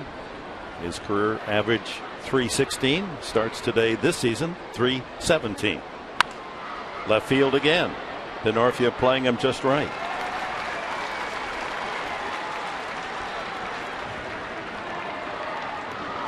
That'll bring up Brandon Phillips, who's 2 for 2, including his 13th home run of the season, a shot over the left center field fence back in the second, the only run in the game. Well, Eric Stoltz has settled down nicely, giving his team an opportunity to win. Can't say it enough. Well, the Padres, they won Monday night. They didn't score until the 9th inning. The pinch homer by Denorfia, trailing 1-0, win it 2-1. They didn't take the lead until the 8th inning last night, when Hundley doubled in 2 to break a 2-2 tie. Well, I think the recipe for winning here, and Bud Black will tell you, definitely starting pitching, giving yourself offensively an opportunity to win a ball game. They've come up with some big hits late in the game. Yes, he'd love to get some runs early. There's another base hit for Phillips. Didn't hit this one hard, but dumps it into center field. 3 for 3 for the all-star second baseman of the Reds. Well, an elevated fastball. He gets enough of it and uses the big part of the field. Simple approach. Brings up Jay Bruce, who is lined to left and struck out.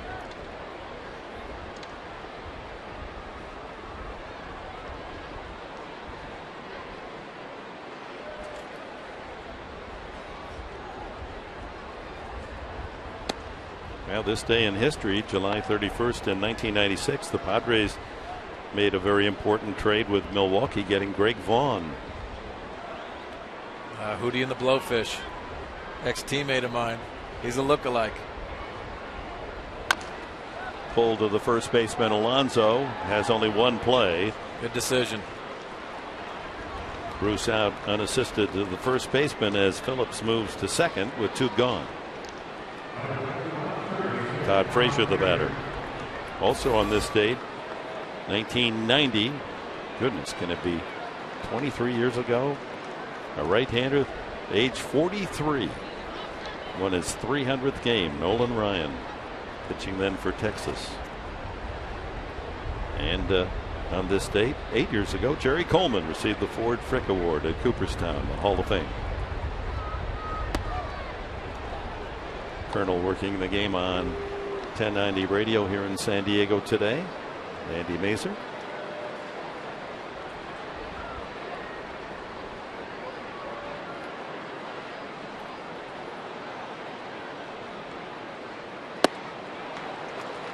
Hit him out in front on the changeup. 1-1 to Frazier, who was struck out and popped up. There's the Colonel.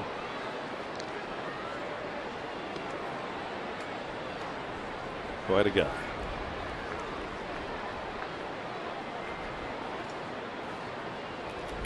Ground ball off a broken bat. Cabrera fires across for the out. And Stoltz continues to be solid since the early innings. A 1-0 game at Petco.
For the Reds, the news today: Ian Kennedy has been acquired by the Padres in the trade with the Arizona Diamondbacks. Kennedy, a 21-game winner 2 years ago. On the field, Brandon Phillips, that home run, his 13th of the season, leading off the second inning. The only run scored. The other 10 hits in the game are all singles. Homer Bailey has scattered 4 hits, 2 of those infield hits. Bailey seeking his 6th win of the year. Hard to believe he's 5-10 on the season with a no-hitter, the way he's pitched today. He's 4-0 lifetime against the Padres. Well, he looks very comfortable on the mound, and the Padres are going to have to do something different.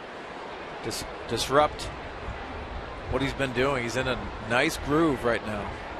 4 strikeouts, hasn't walked a man. Cabrera leads it off here in the 6th. And it's Denorfia and Headley. But this game is following the same pattern as the first 2 of the series. Reds holding a slim lead throughout most of the game, and then the Padres rallying late. Can it happen again? Foul. Well, it can happen again because of those thoughts that Chris Denorfia put in your head. Last night, Nick Hundley coming up with a big hit. That's how it snowballs offensively. Here's Chris Denorfia.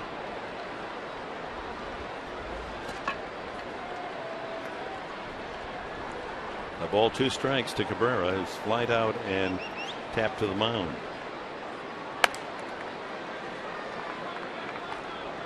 Consistently 94, 93 miles an hour on the fastball is Homer Bailey. He's got more in the tank too to reach back, but he understands that velocity, mixing speeds, locations, made it very difficult for the Padres so far.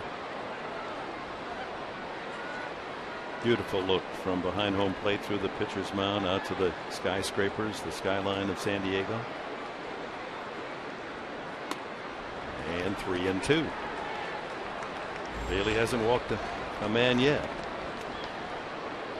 He's hit as high as 96 miles an hour. That differential makes it very difficult. 96 on the fastball, 78, the split finger, the breaking ball, the slider. And he walked him. Bailey staring in, 97, and now third base umpire Mark Carlson said that Cabrera went around, strike 3. Let's take a look at the location. I thought it was a pretty good pitch. Corky Miller did too as he tries to stick it. Looks like Everett Cabrera goes a little too far on that check swing. That would have been ball 4, a leadoff walk, but the 5th strikeout for Bailey brings up Denorfia. Infield hit the last time. Curveball for a strike. Well, after that, Aroldis Chapman fastball was lasered over the center field wall. A lot of steady diet of breaking pitches to Chris Denorfia. Another tapper that Bailey handles easily. 2 away.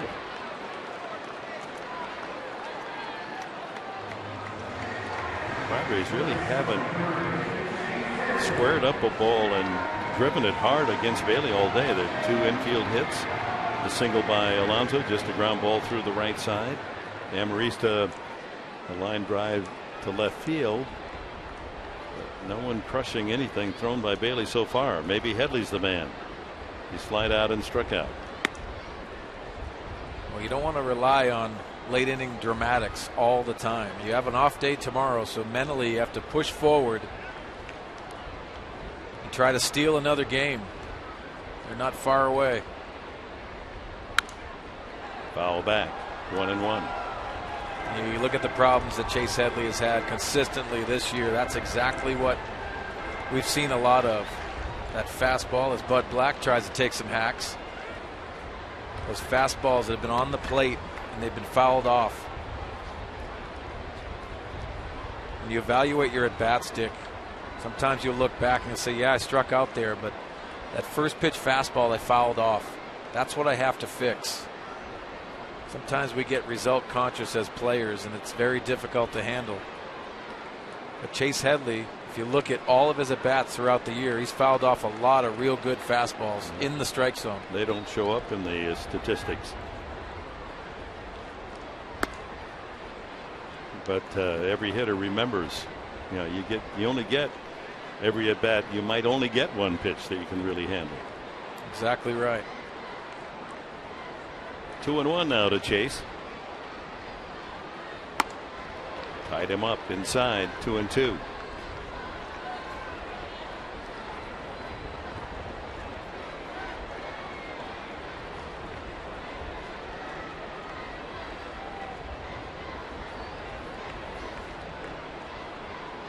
Coming in there again. That'll be a souvenir down the left field side.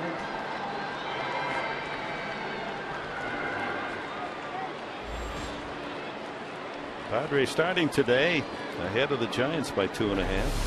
Let's take a look at this last pitch. They want to go in off the plate, and that leaks over the middle third of the plate. That's a mistake. Tough to be aggressive with 2 strikes. Struck him out anyway. Had the feeling Bailey was in total command of that at bat from pitch 1.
Win, Andy Ashby, Mike Pomeranz with you. 1-0 Reds, top of the 7th inning. Eric Stultz, and he is throwing himself a nice ball game. Yes, he is. I love his tempo, getting the ball, throwing it. I like his fastball, but you know what? His curveball has been very consistent, and he's showing the changeup down the strike zone.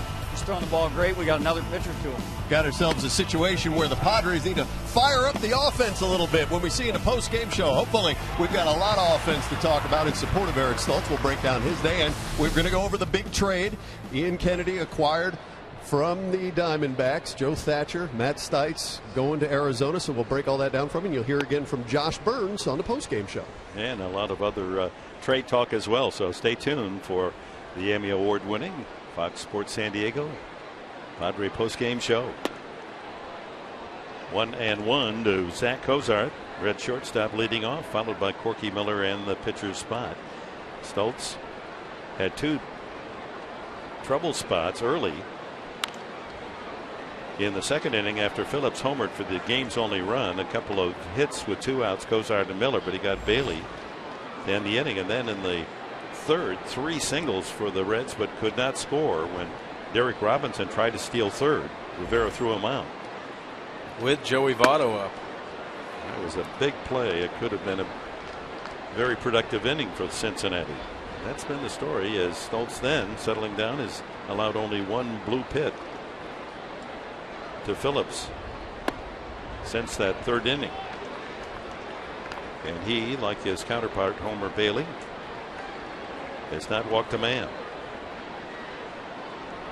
This is only his 3rd 3-ball count. And it's lined to left field for a base hit. Cozart's 2nd hit of the game. Bunted his way on with a single in the 2nd. That'll bring up Corky Miller. Dumped a single just inside the right field foul line his first time and grounded to short. 1 for 2. Padres look for a double play chance.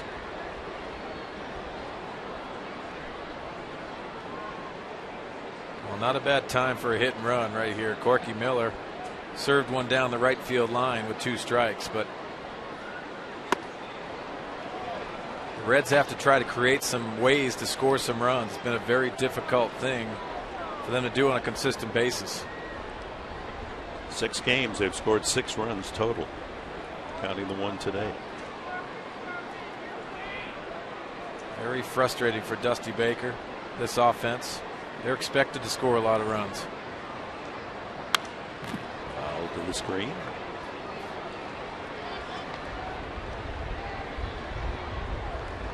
Nick Vincent starts throwing. Padre pen.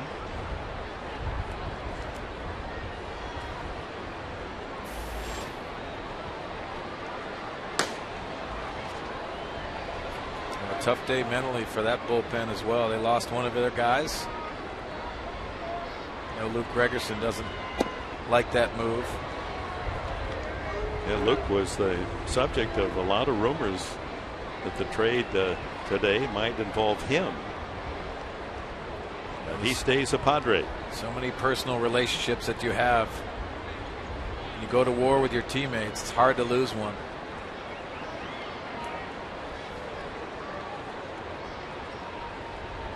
One and two. On the outside corner, strike three. Miller caught looking. 5 strikeouts for Stoltz.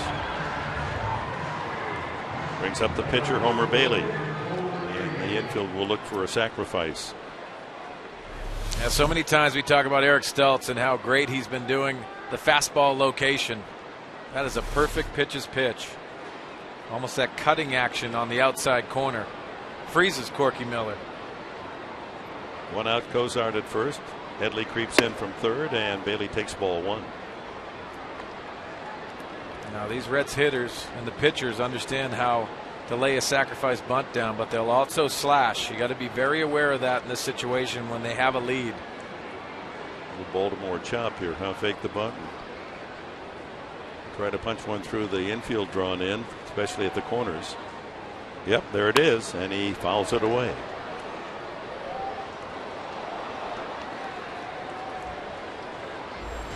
Great to have all the youngsters today. Youth Day camps. Spending an afternoon at the Bowl Yard. Padres and the Reds. Constant buzz of conversation from the kids.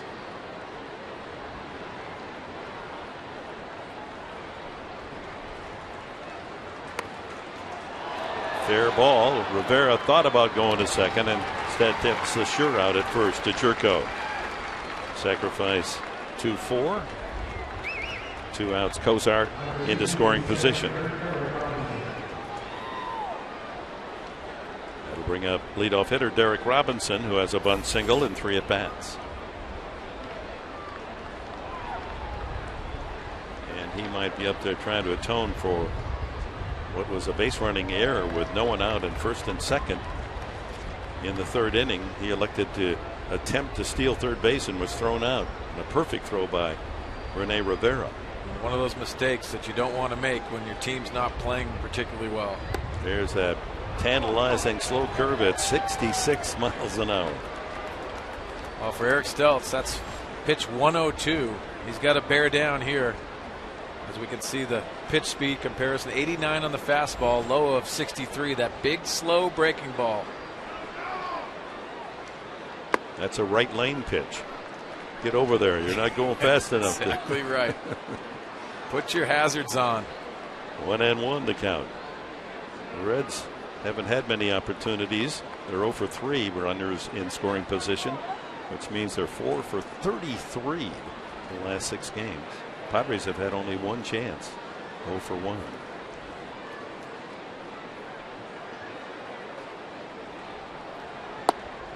Switch hitting Robinson takes.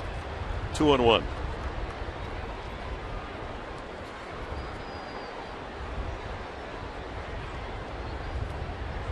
Cozart with a big lead at second base.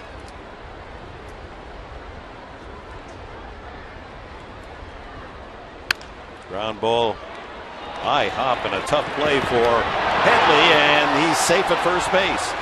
Throw high, and Headley did a good job of fielding. That was a tricky hop. And then hurrying because of the speed of Robinson, pulled Alonso off the bag. That'll be ruled an error, E5. So first and third now for Cincinnati as Bud Black comes out. With the tough hop, it's all about the transfer. He gets underneath this baseball and see if Yonder comes down with it. Might have tagged him, but I think Robinson was already on the bag. Well, that's what speed does. Makes you quicken up a little bit. Chase Headley always under control when he's throwing the baseball and sets his feet. That ball in the second half picked up momentum and kicked at him a kangaroo hop, and Headley did a good job of fielding it cleanly. That ball could well have gone into left field for an RBI single. So first and third for Chris Heisey, who has a single in 3 trips. First error of the game.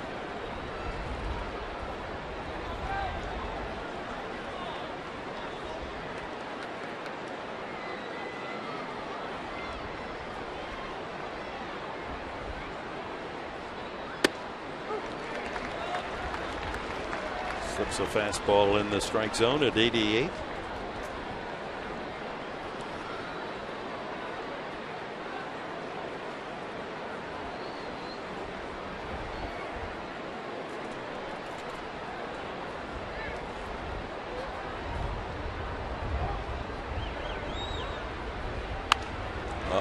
Looper into left. That's going to fall. And a run scores. And a dunker into left field off the bat of Heisey. It's 2-0 Cincinnati. It'll be an unearned run. Well, take a look at the location of this one. He pulls his hands in, gets enough of the ball to let it fall in left field. Does a nice job pulling his hands in. Gets enough of it. Frustrating for Eric Stultz. He made a good pitch. And it'll bring up Votto with first and second occupied and 2 outs. Votto has hit the ball hard twice to the left fielder and grounded to second.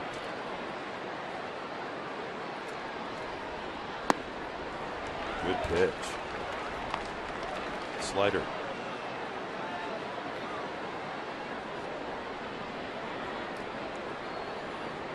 Leadoff single Cozarts after Miller struck out the sacrifice by Bailey. Throwing error by Headley. Robinson's ball. And now Votto rips that one into the right field corner. That's away from Venable. Here comes Robinson to score. And now they're waving home Heisey, and he will score. It's 4-0. Ball gets away, and Votto will not advance to third. A 2-run double for Joey Votto. You can only keep that bat quiet so long, and Cincinnati has broken out with 3 unearned runs here in the 7th and a 4-0 lead. Well, for Joey Votto, just like you said, this ball leaks over the middle of the plate. He pulls his hands in, hits the ball where it's pitched.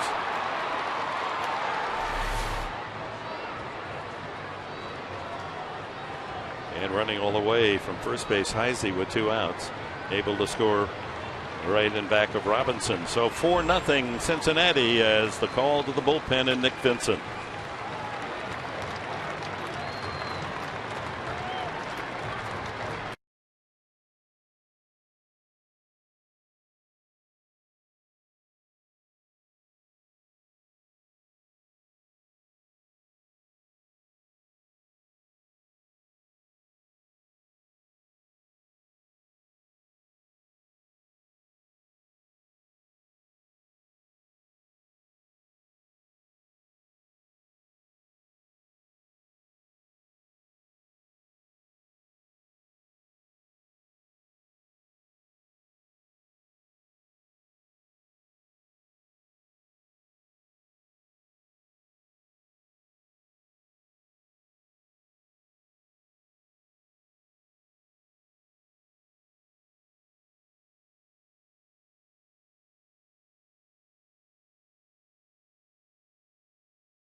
Baseball fans, this week Fox Sports Saturday baseball returns as Adrian Gonzalez and the Red Hot Dodgers head to Chicago to take on Starlin Castro and the Cubs. Fox Saturday baseball begins this week at 12:30 p.m. Pacific time. And anybody slow down the Dodgers?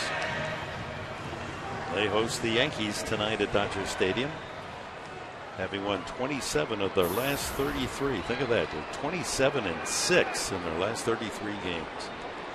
Vincent, his 21st appearance. Votto at second with the 2-run double to make it 4-0. All 3 runs here in the 7th unearned. That extra out can haunt you. Phillips, a perfect 3 for 3, a home run and a couple of singles. 109 pitches for Eric Stultz today. 73 strikes, 36 balls. Very tough to pitch when you don't get any support offensively.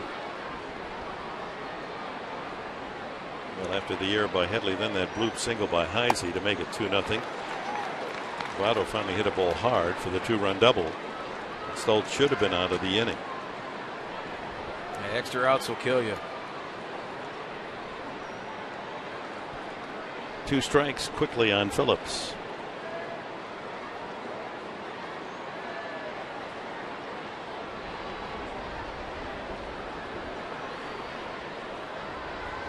Struck him out. Quick work, Nick Vincent. But 3 unearned runs for the Reds on 3 hits. They leave a man. It's 4-0.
Now, Chip, I hear a rumor that you were the one who thought of Hell's Bells being Trevor Hoffman's song. Tell us about this. How did this come up to you? Well, I think it was a team effort, but yes, Steve Finley actually was playing center field at the time for the Padres and approached Tim Young, who is our director of entertainment, myself. We were on the field pregame one game and said, obviously, Trevor feeds off of the environment in the crowd, and can we come up with a great song to be part of his entry point into the game? And being a big music fan myself, I went back and thought about the irony of the Mission Bells at the time at Qualcomm Stadium and how great it would be to play Hell's Bells before it came out. And the next thing you know, it took off, and obviously Trevor's skill set helped that process quite a bit. So him being as good as he is and being one of the all-time greatest closers of the game, obviously the song was a small part in that, but one that the fans got behind and we all had a lot of fun with. Well, certainly an exciting series for the Padres this weekend, welcoming the Yankees into town. And Mariano Rivera will be here, as well as Trevor Hoffman. How wonderful is it to see 2 of the greatest closers of all time together in the same spot? It's really fantastic, and it's great that I think San Diego obviously gets a chance to see Mariano in his final season, and obviously get to compare him to one of their all-time favorite sons in Trevor, who obviously, if you ask a Padres fan, we all think that Trevor's the greatest of all time, but you know, Mariano's done a lot for the game, and as has Trevor, and to get them together and Mariano's final year, I think, is quite special. So I think everybody will have a great time with it. Well, thank you so much, Chip, and welcome back to California. Guys, that's Chip Bowers. And this is Will Venable.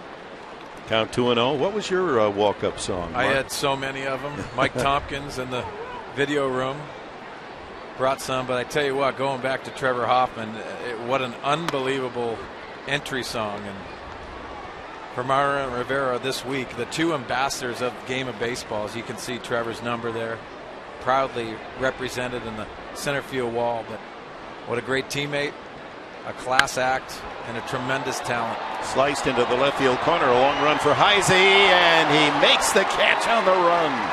Boy, that Chris Heisey, he has done that to the Padres the last couple of years. He inserted as a backup player, not only with a bat, with a glove. He's got a couple of hits today, and that's an excellent running catch to deny Venable. Well, this ball continues to chase away from him off the left-handed bat of Venable, and an outstanding catch going across his body. First step as an outfielder. And he takes a double away from Venable. Here's Jerko with 2 outs. Jed is fouled out and grounded out. Well, the Yankees come to town on Friday night, 6:30 for our Fox Sports San Diego coverage. Saturday it'll be a 5 o'clock game. Sunday 12:30 for our Fox Sports San Diego coverage. The Yankees currently at Dodger Stadium. We'll see Sabathia on Friday, Nova Saturday, and Phil Hughes on Sunday. Cashner expected to pitch for the Padres Friday night. Tyson Ross off 2 terrific outings on the road. We'll get the call Saturday. And Sunday it could be Ian Kennedy as Jerko goes down swinging. And Bailey is now retired 8 in a row, working on a 4-0 shutout.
By Petco, where the healthy pets go. And by your San Diego County Lexus dealer, who invites you to test drive a luxurious Lexus automobile today. Park at the Park fans enjoying their picnic on this Wednesday afternoon. Kids from the summer camps here with us at Petco. But it's been a day for the Cincinnati Reds, who are trying to snap a 5-game losing streak, matching their longest of the season. They enjoy a 4-0 lead as we go to the 8th. Jay Bruce to face Nick Vincent. Bruce, then Frazier and Cozart. So Eric Stoltz went 6 2/3, 4 runs, only 1 earned, 10 hits, no walks, and he struck out 5. So he's been the good luck charm pitching at home for the Padres. When he has been on the mound this year, the Padres 8-1 here at Petco, but the 300 runs make it a tough hill to climb now for the Padres. There's a shot to right field, base hit for Bruce, his first. And that means everyone in the lineup for Cincinnati with a base hit, except for the man coming up now, Todd Frazier. Let's take a look at that simple approach by Jay Bruce. Driving the baseball using that leverage through the ground. Simple approach, but nice swing. Frazier 0 for 3 with a strikeout, pop up, and ground out.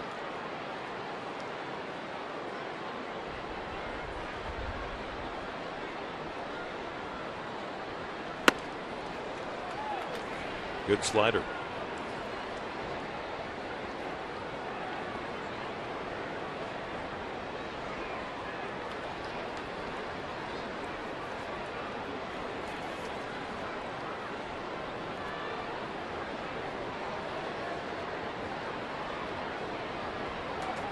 Runner goes. Steve Baker laying a little hit and run. 2 strikes now on Frazier. Todd Frazier's frustrated himself.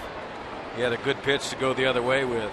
Jed Jerko covering second base as Jay Bruce takes off from first. Perfect pitch to hit right through that hole. As you can see right there, that's where you want to shoot that hit and run. The hole's even bigger with Jerko over at the back covering.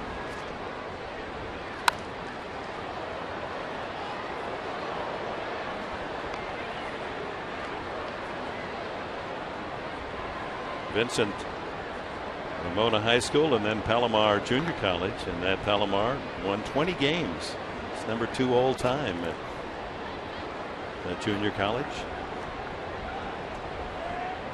Signed by the Padres in the 18th round 5 years ago. Just outside.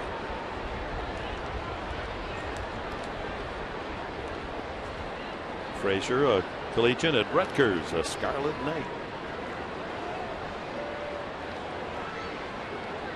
Miles Michaelis now throwing in the Padre pen. On the inside corner, and Frazier caught looking. Second strikeout for Vincent as we go down to Laura. Well, thank you, Dick. And time now for our results from our AT&T Twitter poll. We asked you which trade deadline deal you like the most, and Peavy won by a mile with 56%. Kennedy gets 17% of the votes. Garza ties that with 17%, and Soriano with 10%. So we've got our trade deadline deal results from our AT&T Twitter poll. And thanks, everyone, for playing along on Twitter. Well, thank you, Laura. And talking about Jake Peavy, everyone in this Padre Nation understands. Oh, they got him. Picked him off. Jay Bruce wandering a little too far, and a quick move by Vincent nails Jay Bruce for the second out. Quick feet. The 4-0 lead.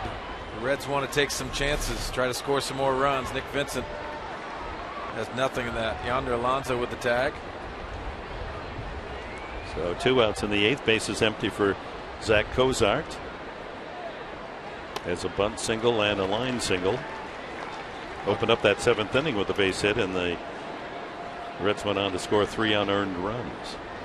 Going back to that AT&T Twitter poll, Jake Peavy can be a huge influence in that Red Sox rotation. They get Clay Buchholz back. Possibly that is a rotation that you're not going to want to face late in the year. John Lester. Boston only a half game out of first place behind Tampa Bay starting today. The Bulldog, Peavy. He'll come at you. I'm a big fan. I the always way he was attacks too, it. yeah. He's very animated on the mound. Gets into his starts. It's going to be a big influence in the city of Boston. 2 strikes to Cozart. Struck him out. So 3 strikeouts. The 4 men that he's faced. And he picked off the other. 4-0 Reds.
salvage the final game of this 3-game series, lead it 4-0 as we check our Sequan Casino Daycation stat of the game, as Homer Bailey moving up the list of Red strikeout leaders since 2008. 623 includes his 7 today. Johnny Cueto's on the DL. Bronson Arroyo will open the next series in St. Louis, or at home against St. Louis. Padres with 4 singles off Homer Bailey. Amarista has one of them. Rivera, and then the pitcher's spot here in the bottom of the 8th inning. Padres need 4 to tie. Stingy right-hander from LaGrange, Texas on the mound, Bailey. There's a line drive base hit, and Amarista is 2 for 3. Well, to get back in the ball game, that's exactly what you have to do. They'll take those singles. Good swing by Alexi Amarista, sitting on that breaking ball. Solid approach. Phil Plantier has been very excited about the process that Alexi Amarista has been doing, shortening his swing. It's a solid approach up the middle of the diamond. He told me on the road trip, and it was a startling comment, that Amarista at only 5'5", said, one, he should have a little strike zone, but the umpires call the high strike on him. He's kind of that, they got to call something. And the other is that if he were 6'5", if he were a foot taller, he said with that swing he'd be Darryl Strawberry. Oh yeah, I agree with that. It's a powerful swing and a little body, but he takes a healthy hack. Constantly talk about making adjustments with 2 strikes.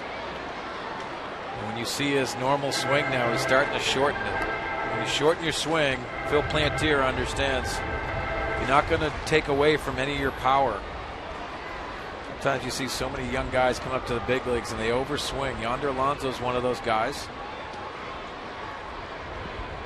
5 home runs for Amarista. I mean, he'll surprise you when he puts a jolt in one. Here's Rivera, 1-1. Ground ball should be 2. 6-3, and the Padres have 2 quick outs. That was a room service double play chance for Cozart at short. Brings up Mark Kotze. This copyrighted telecast is presented by the authority of the San Diego Padres and may not be reproduced or retransmitted in any form, and the accounts and descriptions of this game may not be disseminated without the express written consent of the San Diego Padres. So Kotze gets a pinch hitting chance here with the bases empty. 2 outs here in the bottom of the 8th inning. And looks at a strike. As a pinch hitter, 7 for 39 with a home run. 204 his overall average.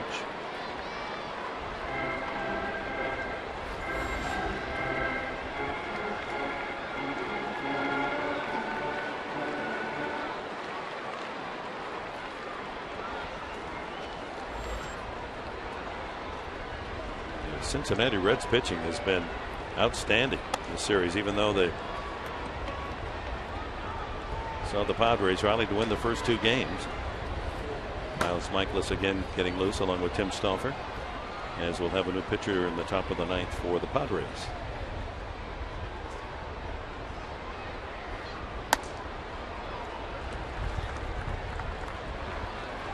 Figured on Monday night, Mike Leake went 7 innings, no runs, 4 hits. Last night it was Matt Lato, 6 innings, 2 runs. No runs off Bailey. That'll be out of play. Well, you look at the record coming in. Homer Bailey only 5-10 with a 3.77 ERA. You watch this game today, you wonder how he loses ball games. Well, he's figured out a way, and it's all about consistency in this game. He's got the stuff, full complement of pitches. Looks like he's out there playing catch. He's throwing 95, 96 miles an hour. 106th pitch of the game is fouled down the left field side by Kotze. Like I always talk about, the hitters will indicate the type of stuff that you have. A lot of foul balls in the seats the opposite way. That tells you the velocity is getting on those hitters. And he also has that breaking ball to go along with it when you're trying to sit on the fastball.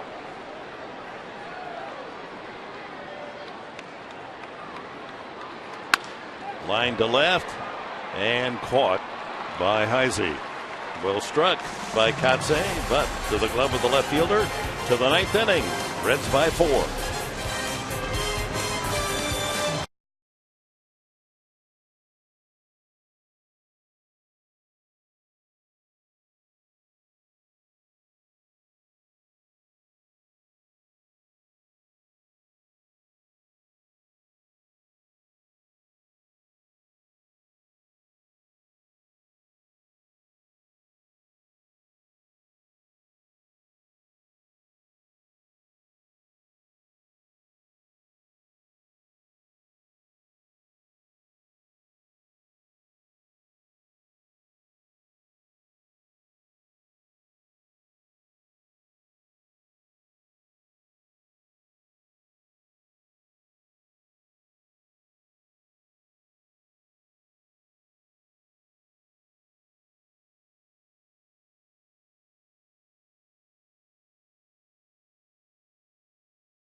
The pets go. And by your San Diego County Lexus dealer, who invites you to test drive a luxurious Lexus automobile today. To the 9th inning, Miles Michaelis will come in out of the bullpen for the Padres. Just called up while Sean O'Sullivan is on a 3-day paternity leave waiting for their first child. Michaelis up from Tucson, where he has pitched very well, as he's kind of been yo-yoed up and down from the Pacific Coast League to the big club this year. There are his numbers at Tucson, 3-1 record with around 20 saves, as I recall. Got to find another line on the pitcher's record, because as the relief pitcher, that save count is pretty important. And he has 21 this year at Tucson. Well, big arm for Miles. It's all about consistency with Miles Michaelis. Good breaking ball. And anytime you get a call up, you want it to last a long time. And that yo-yo effect can wear on you. Nick Vince did a good job. Struck out 3 of the 4 outs and picked off the runner for the 4th out. You can see Homer Bailey on the on-deck circle. Looks like he's going to have an opportunity to finish this game. Headley going to let that one roll just foul. That was a sure infield hit.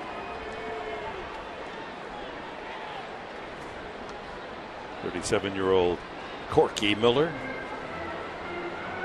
have to come back and uncork another swing. With the old school approach. He just looks tired. 37 years old. Squatting behind the plate that many times. Man. I commend him. I bet when they make their flights, he's about the last one to get up out of that seat. All those foul tips. Oh, man.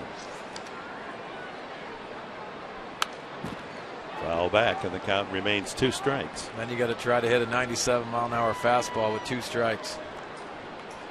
Michaelis has big league stuff, and that 12-6 curveball is awesome at times. Well, it's corralling it. You never know. That's why you like those power arms. Oh, and then he hits it. He's ahead 2 strikes on the count, and that's exactly the kind of pitching mistake that gets you back to Tucson. Well, you're always going to make mistakes. This is a breaking ball that gets away from him. So the number 8 hitter, Corky Miller, aboard, hit by a pitch to lead off this 9th inning. And Bailey will have a chance to move him up with the sacrifice. He sacrificed successfully his last time.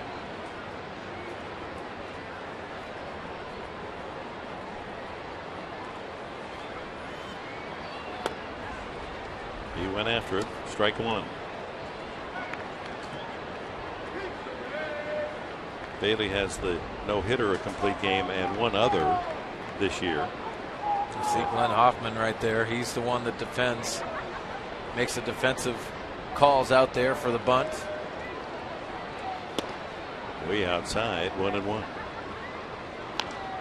Padres in the bottom of the ninth inning will have the top of the order. Cabrera, Denorfia, Headley. Anyone gets on, Alonso. Bailey well over 100 pitches, but feeling strong, wants to complete his own deal.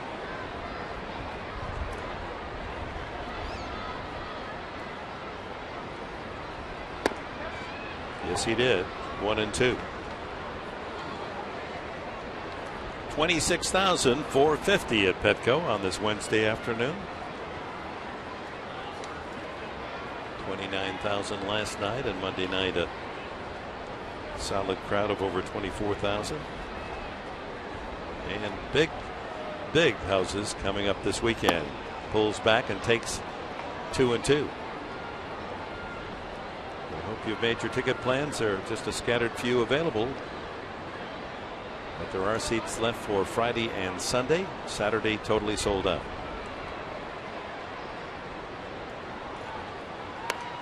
Bunted foul, strike three.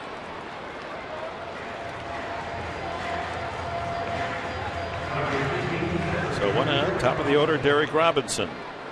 Single and 4 trips. It was his ground ball bad hopper to third baseman Headley that Headley was able to field, but threw wildly to first base. That extended the 7th inning, and the Reds countered with 3 more runs to build their 1-0 lead to 4-0.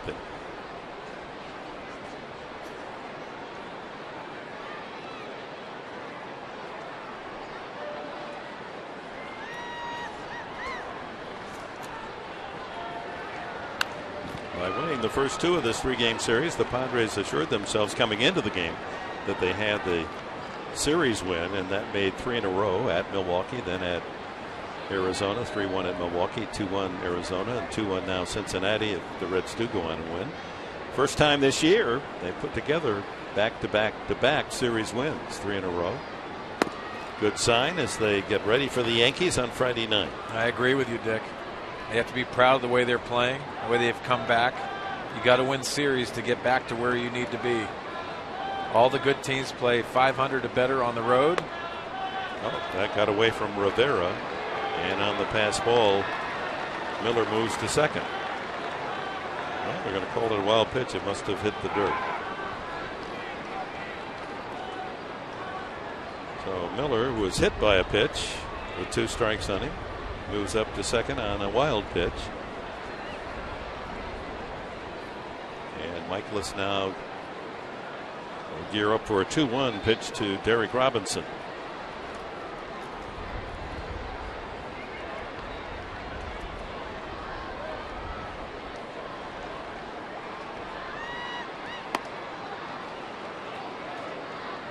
Three and one. Since that hits batsman, Miles Michaelis looks very uncomfortable. This is a test for him too. It's an opportunity and a tough test. These aren't easy situations to pitch in. And the count now full on Robinson. And we talked about the big arm. You have to command your fastball to stay in the big leagues. Can't just have electric stuff and not throw strikes at this level. Youth still on his side. He won't be 25 until next month. 7th round pick of the Padres 4 years ago. Came up for 25 games last year. Ball 4. So a hit batsman and a walk.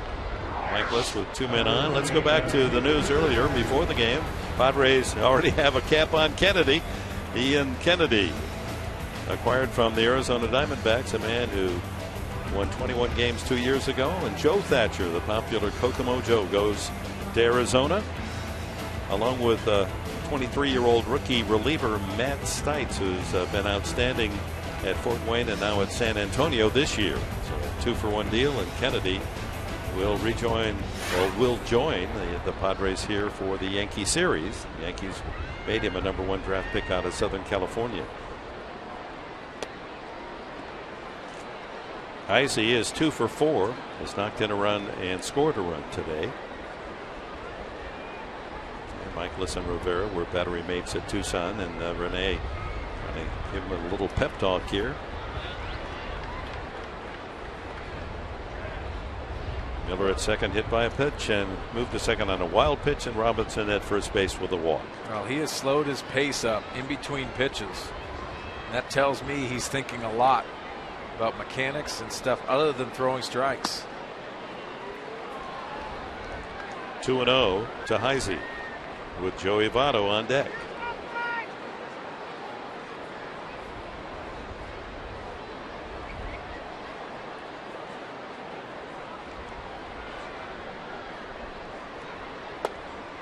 Three and 0.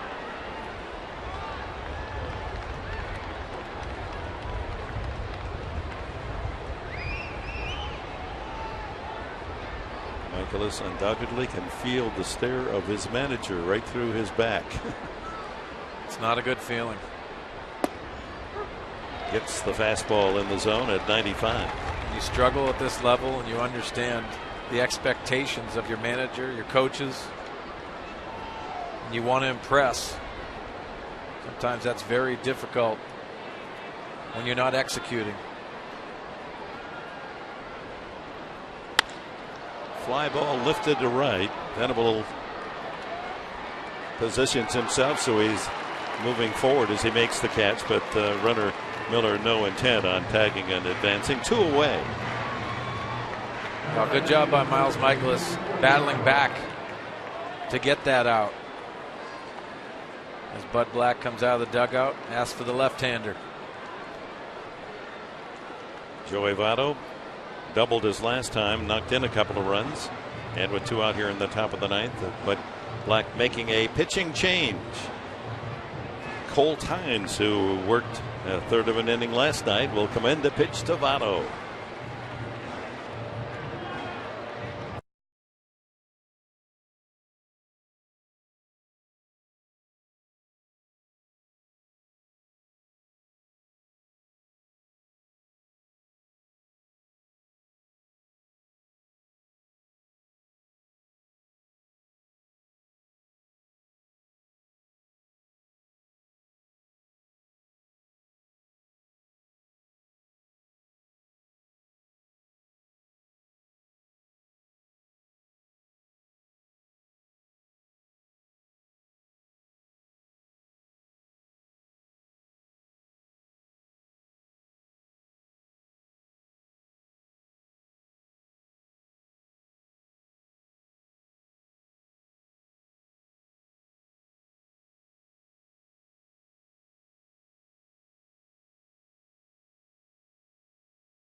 A look at downtown San Diego on this Wednesday afternoon. Fans will leave Petco and enjoy perhaps a nice time in our city. There's so many good restaurants here in the Gaslamp District. Here's Hines, a local product. Try to get the final out here in the 9th inning.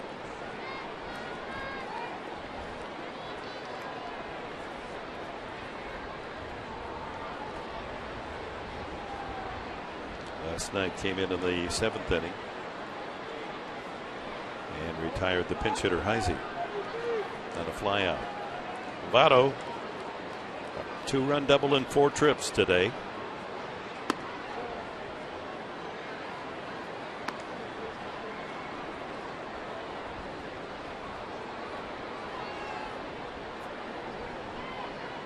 Leads the National League in walks.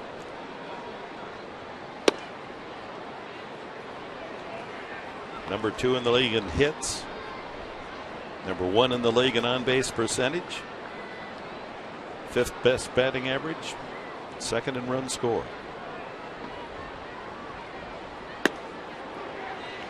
Good pitch by Colt. Understanding Joe Thatcher, the other left-hander, has left the bullpen. Colt Hines is going to have some opportunities to face these tough situations right here. Yeah, this is another test for him. It's an audition of sorts. Somebody's going to have to fill the vacancy left by Joe Thatcher, who's done an outstanding job in his 7 years of getting that one tough left-handed hitter out. You can make a long career if you embrace these opportunities. Went around 2-2. Miller at second and Robinson at first here in the 9th inning for the Reds.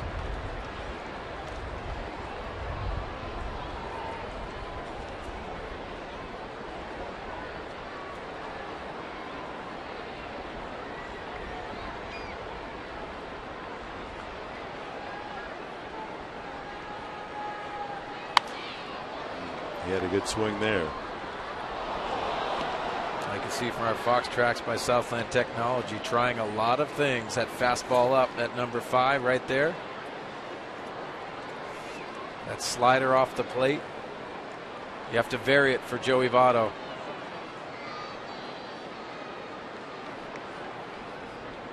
See if he goes back to that slider. Fastball off the plate. So a full count now to Votto. Runners will be off. Miller from second. Robinson, the speedster, at first.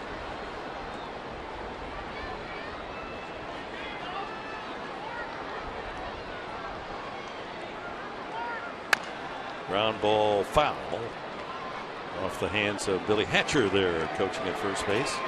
Dick, so many times we talk about approaches, and what impresses us about Joey Votto is looking for that fastball and getting that slider right there and pulling that. He's already proven that left on left, he'll go to left field with it, left center gap. He can also pull those mistakes. Ball 4. I think he got a gift right there.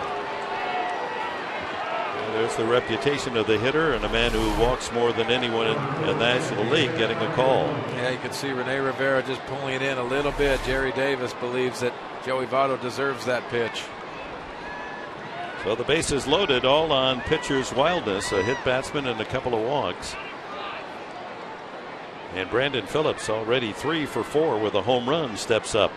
Chance to add to his RBI total, second best in the league at 82. You go back to how Colt Hines attacked Joey Votto. I thought he won that battle. Ball 1. Now he has to dig in and understand this is one of the hottest hitters today. Miller at third, hit by a pitch. Robinson walked. He's at second. Votto at first with a walk.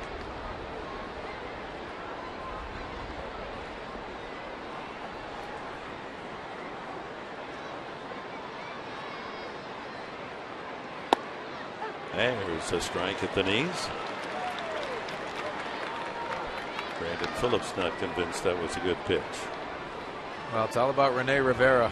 Talked about last start of Tyson Ross. I thought he did an outstanding job framing pitches, sticking those at the bottom of the zone, not letting your glove go underneath the zone, and giving that impression to the umpire. It's a ball. Chop, that's a tough play, and Hines throws to first in time. Good fielding by the left-hander. Reds lead 3. The Padres need 4.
leading 4-0.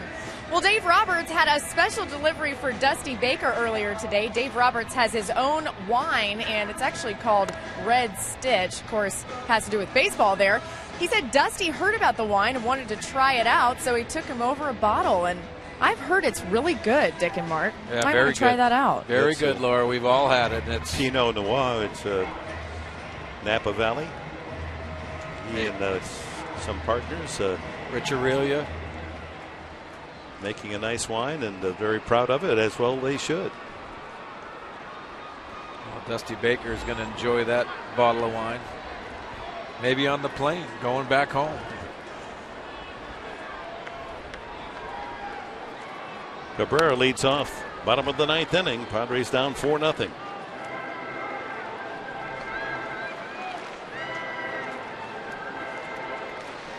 Dave Roberts' wife has the palate in the family.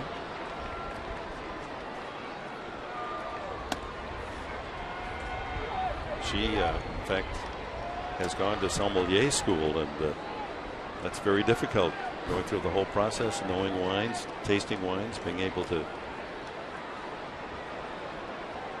make recommendations. Tricia.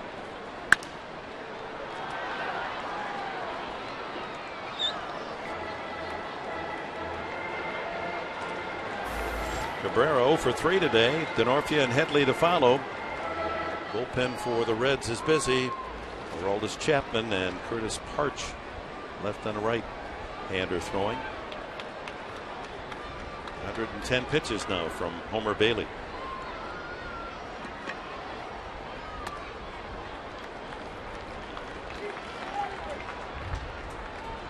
His control has been part of the strength of his game today. No walks, 7 strikeouts.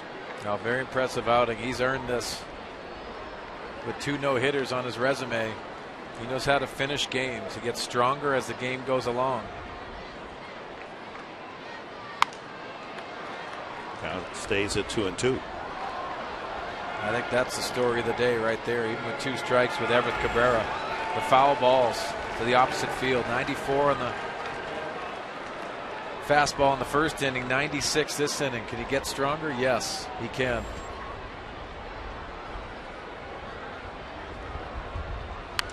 And another foul.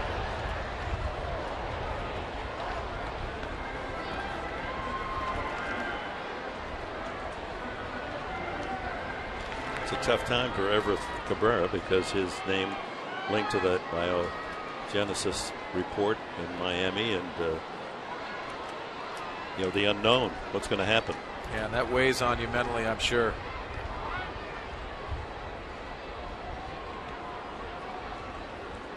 The word, unofficial word, is that Yasmani Grandal, having served his 50-day suspension, will be okay. Ground ball sharply, and Votto has it skid under his glove. Well, Cabrera is safe. And, what should be an error charged to Votto. It is so ruled. Well, a hot smash by Everett Cabrera with 2 strikes. He gets that elevated breaking ball, smashes it to Joey Votto. Almost seemed like Joey Votto wasn't ready for this ball. And shoots off his glove. Good swing by Everett. Well, that gets it started. Here's Denorfia. Pops him up. Shallow and right center. Robinson angling in front of right fielder Bruce for the first down. Well, time now for our Carl's Jr. star of the game, and the right-hander Homer Bailey, allowing 5 hits, all singles, striking out a total of 7 with no walks, and he walked him.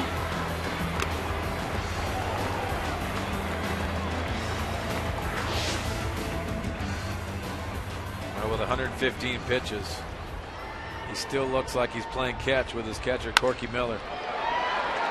Headley drives that one up the alley in left center field, and here comes Cabrera around third. He's going to score, so there goes the shutout. It's 4-1. Headley with a 1-out double here in the ninth. The Padres aren't through yet. Well, offensively, you never want to get shut out. Nice swing by Chase Headley down in the zone. You can see he barrels that up in the left center gap. Scoring Everett Cabrera. And that'll be it for Homer Bailey. He stands hands on his hips. He doesn't like the vision that he is getting from that third base dugout, because it means that Dusty Baker's slow stroll to the mound means he's going to exit this game, and they're going to call on the power pitching left-hander Chapman. But an excellent outing by Homer Bailey. An error, unearned run here in the 9th inning, has led to the loss of shutout. 4-1, pitching change made.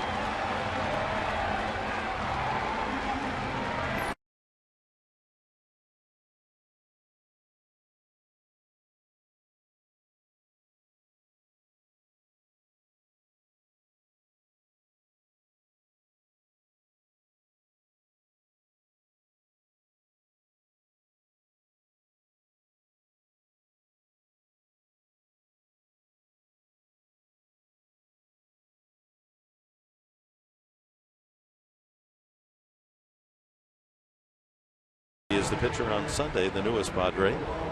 Friday 6:30, Saturday at 5, 12:30 Sunday, Military Sunday, against the Yankees. Oh, that Mariano Rivera, Trevor Hoffman moment, you don't want to miss that. Gates open a half hour earlier than normal. Can't join us here at the field. Let's join us on Fox Sports San Diego. So that means the gates will open on 5 o'clock Friday at 3:30 on Saturday, and on Sunday morning at 10:30. And for you fans that like to watch a little batting practice, you get out early, get to see that. To me, was part of the fun of coming to a game, to be able to see a little BP. The sound of the bat, watching how they prepare. As Aroldis Chapman gets loose, this is that power fastball. Upwards to 104 miles an hour. He likes to uncork it. It's basically fastball slider for Chapman, but when you got a 3-run lead, probably rear back and throw that heater. Came in Friday night in the 9th inning with a 1-0 lead behind Mike Leake, and Yonder Alonso worked to walk and fastball to Denorfia, and this is what he did to it.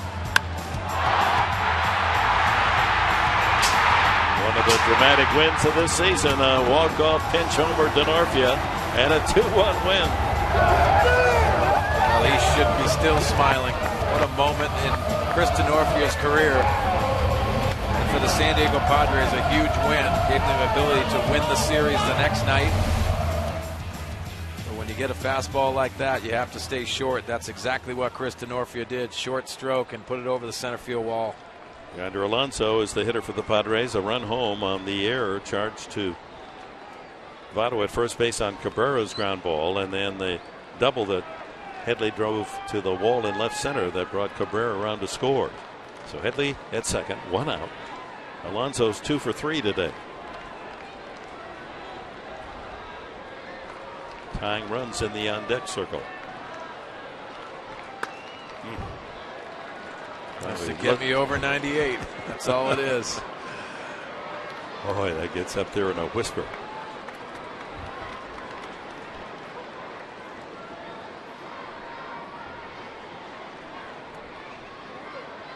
Line drive, foul. So Alonso anticipating fastball a little too quick on a 98-mile-an-hour heater. Oh, Yonder Alonso's the one that set up the dramatics the other night with a great at bat before Chris Denorfia's home run. Talking to him after the next day, he said Aroldis Chapman, he faced him in spring training. A lot of body parts and a strong arm coming at you. Not comfortable. Good cut by Alonso. And 102 on that pitch. Heard the murmur go through this crowd of 26,450. Well, don't blink, you'll miss it.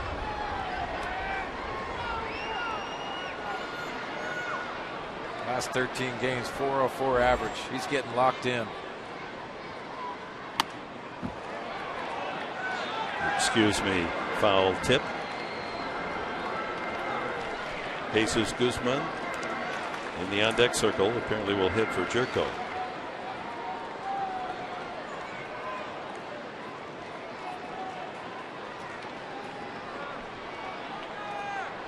Kedley with an RBI double at second.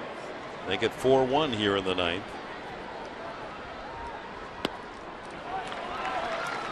Slider. Good take on the slider. 89 on the slider. That's a fastball for some humans. Why not the rally caps? Turn him around, flip him over.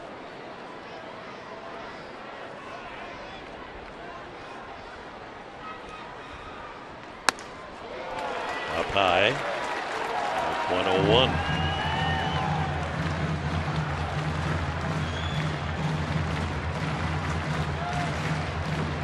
Alonso trying to get on there, bring that tying run to the plate here in the bottom of the ninth.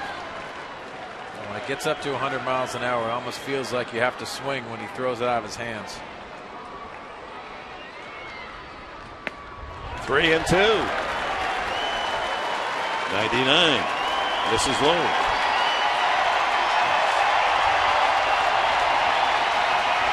This is remindful of the Monday night when Chapman came in and Alonso battled, worked the left-hander for a walk and set it up for D'Onofrio's pinch hit homer.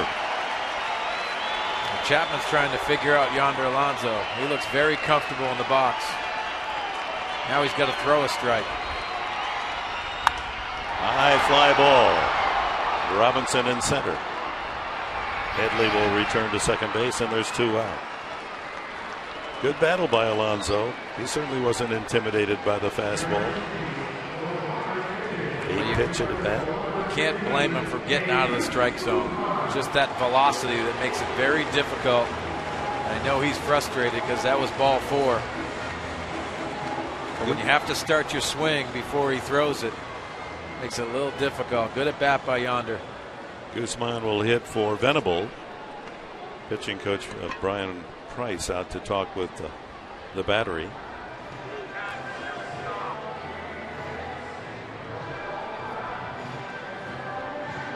Jerko moves into the on-deck circle. The Padres need to get him to the plate to have a chance. 4-1 here in the bottom of the ninth inning.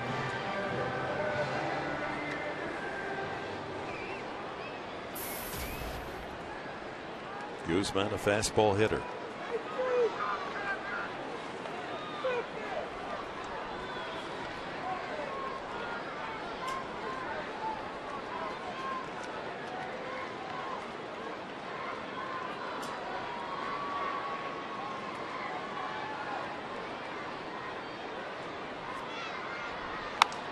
Comes out hacking.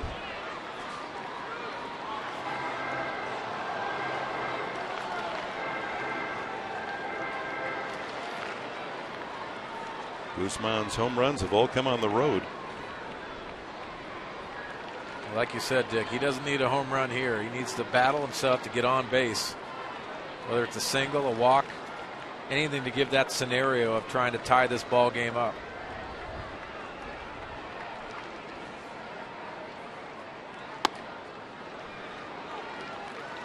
.98-mile-an-hour miss. You can Not see that much. Southland Technologies Fox Tracks up in the zone. It's all about command. Here's our Fox Tracks.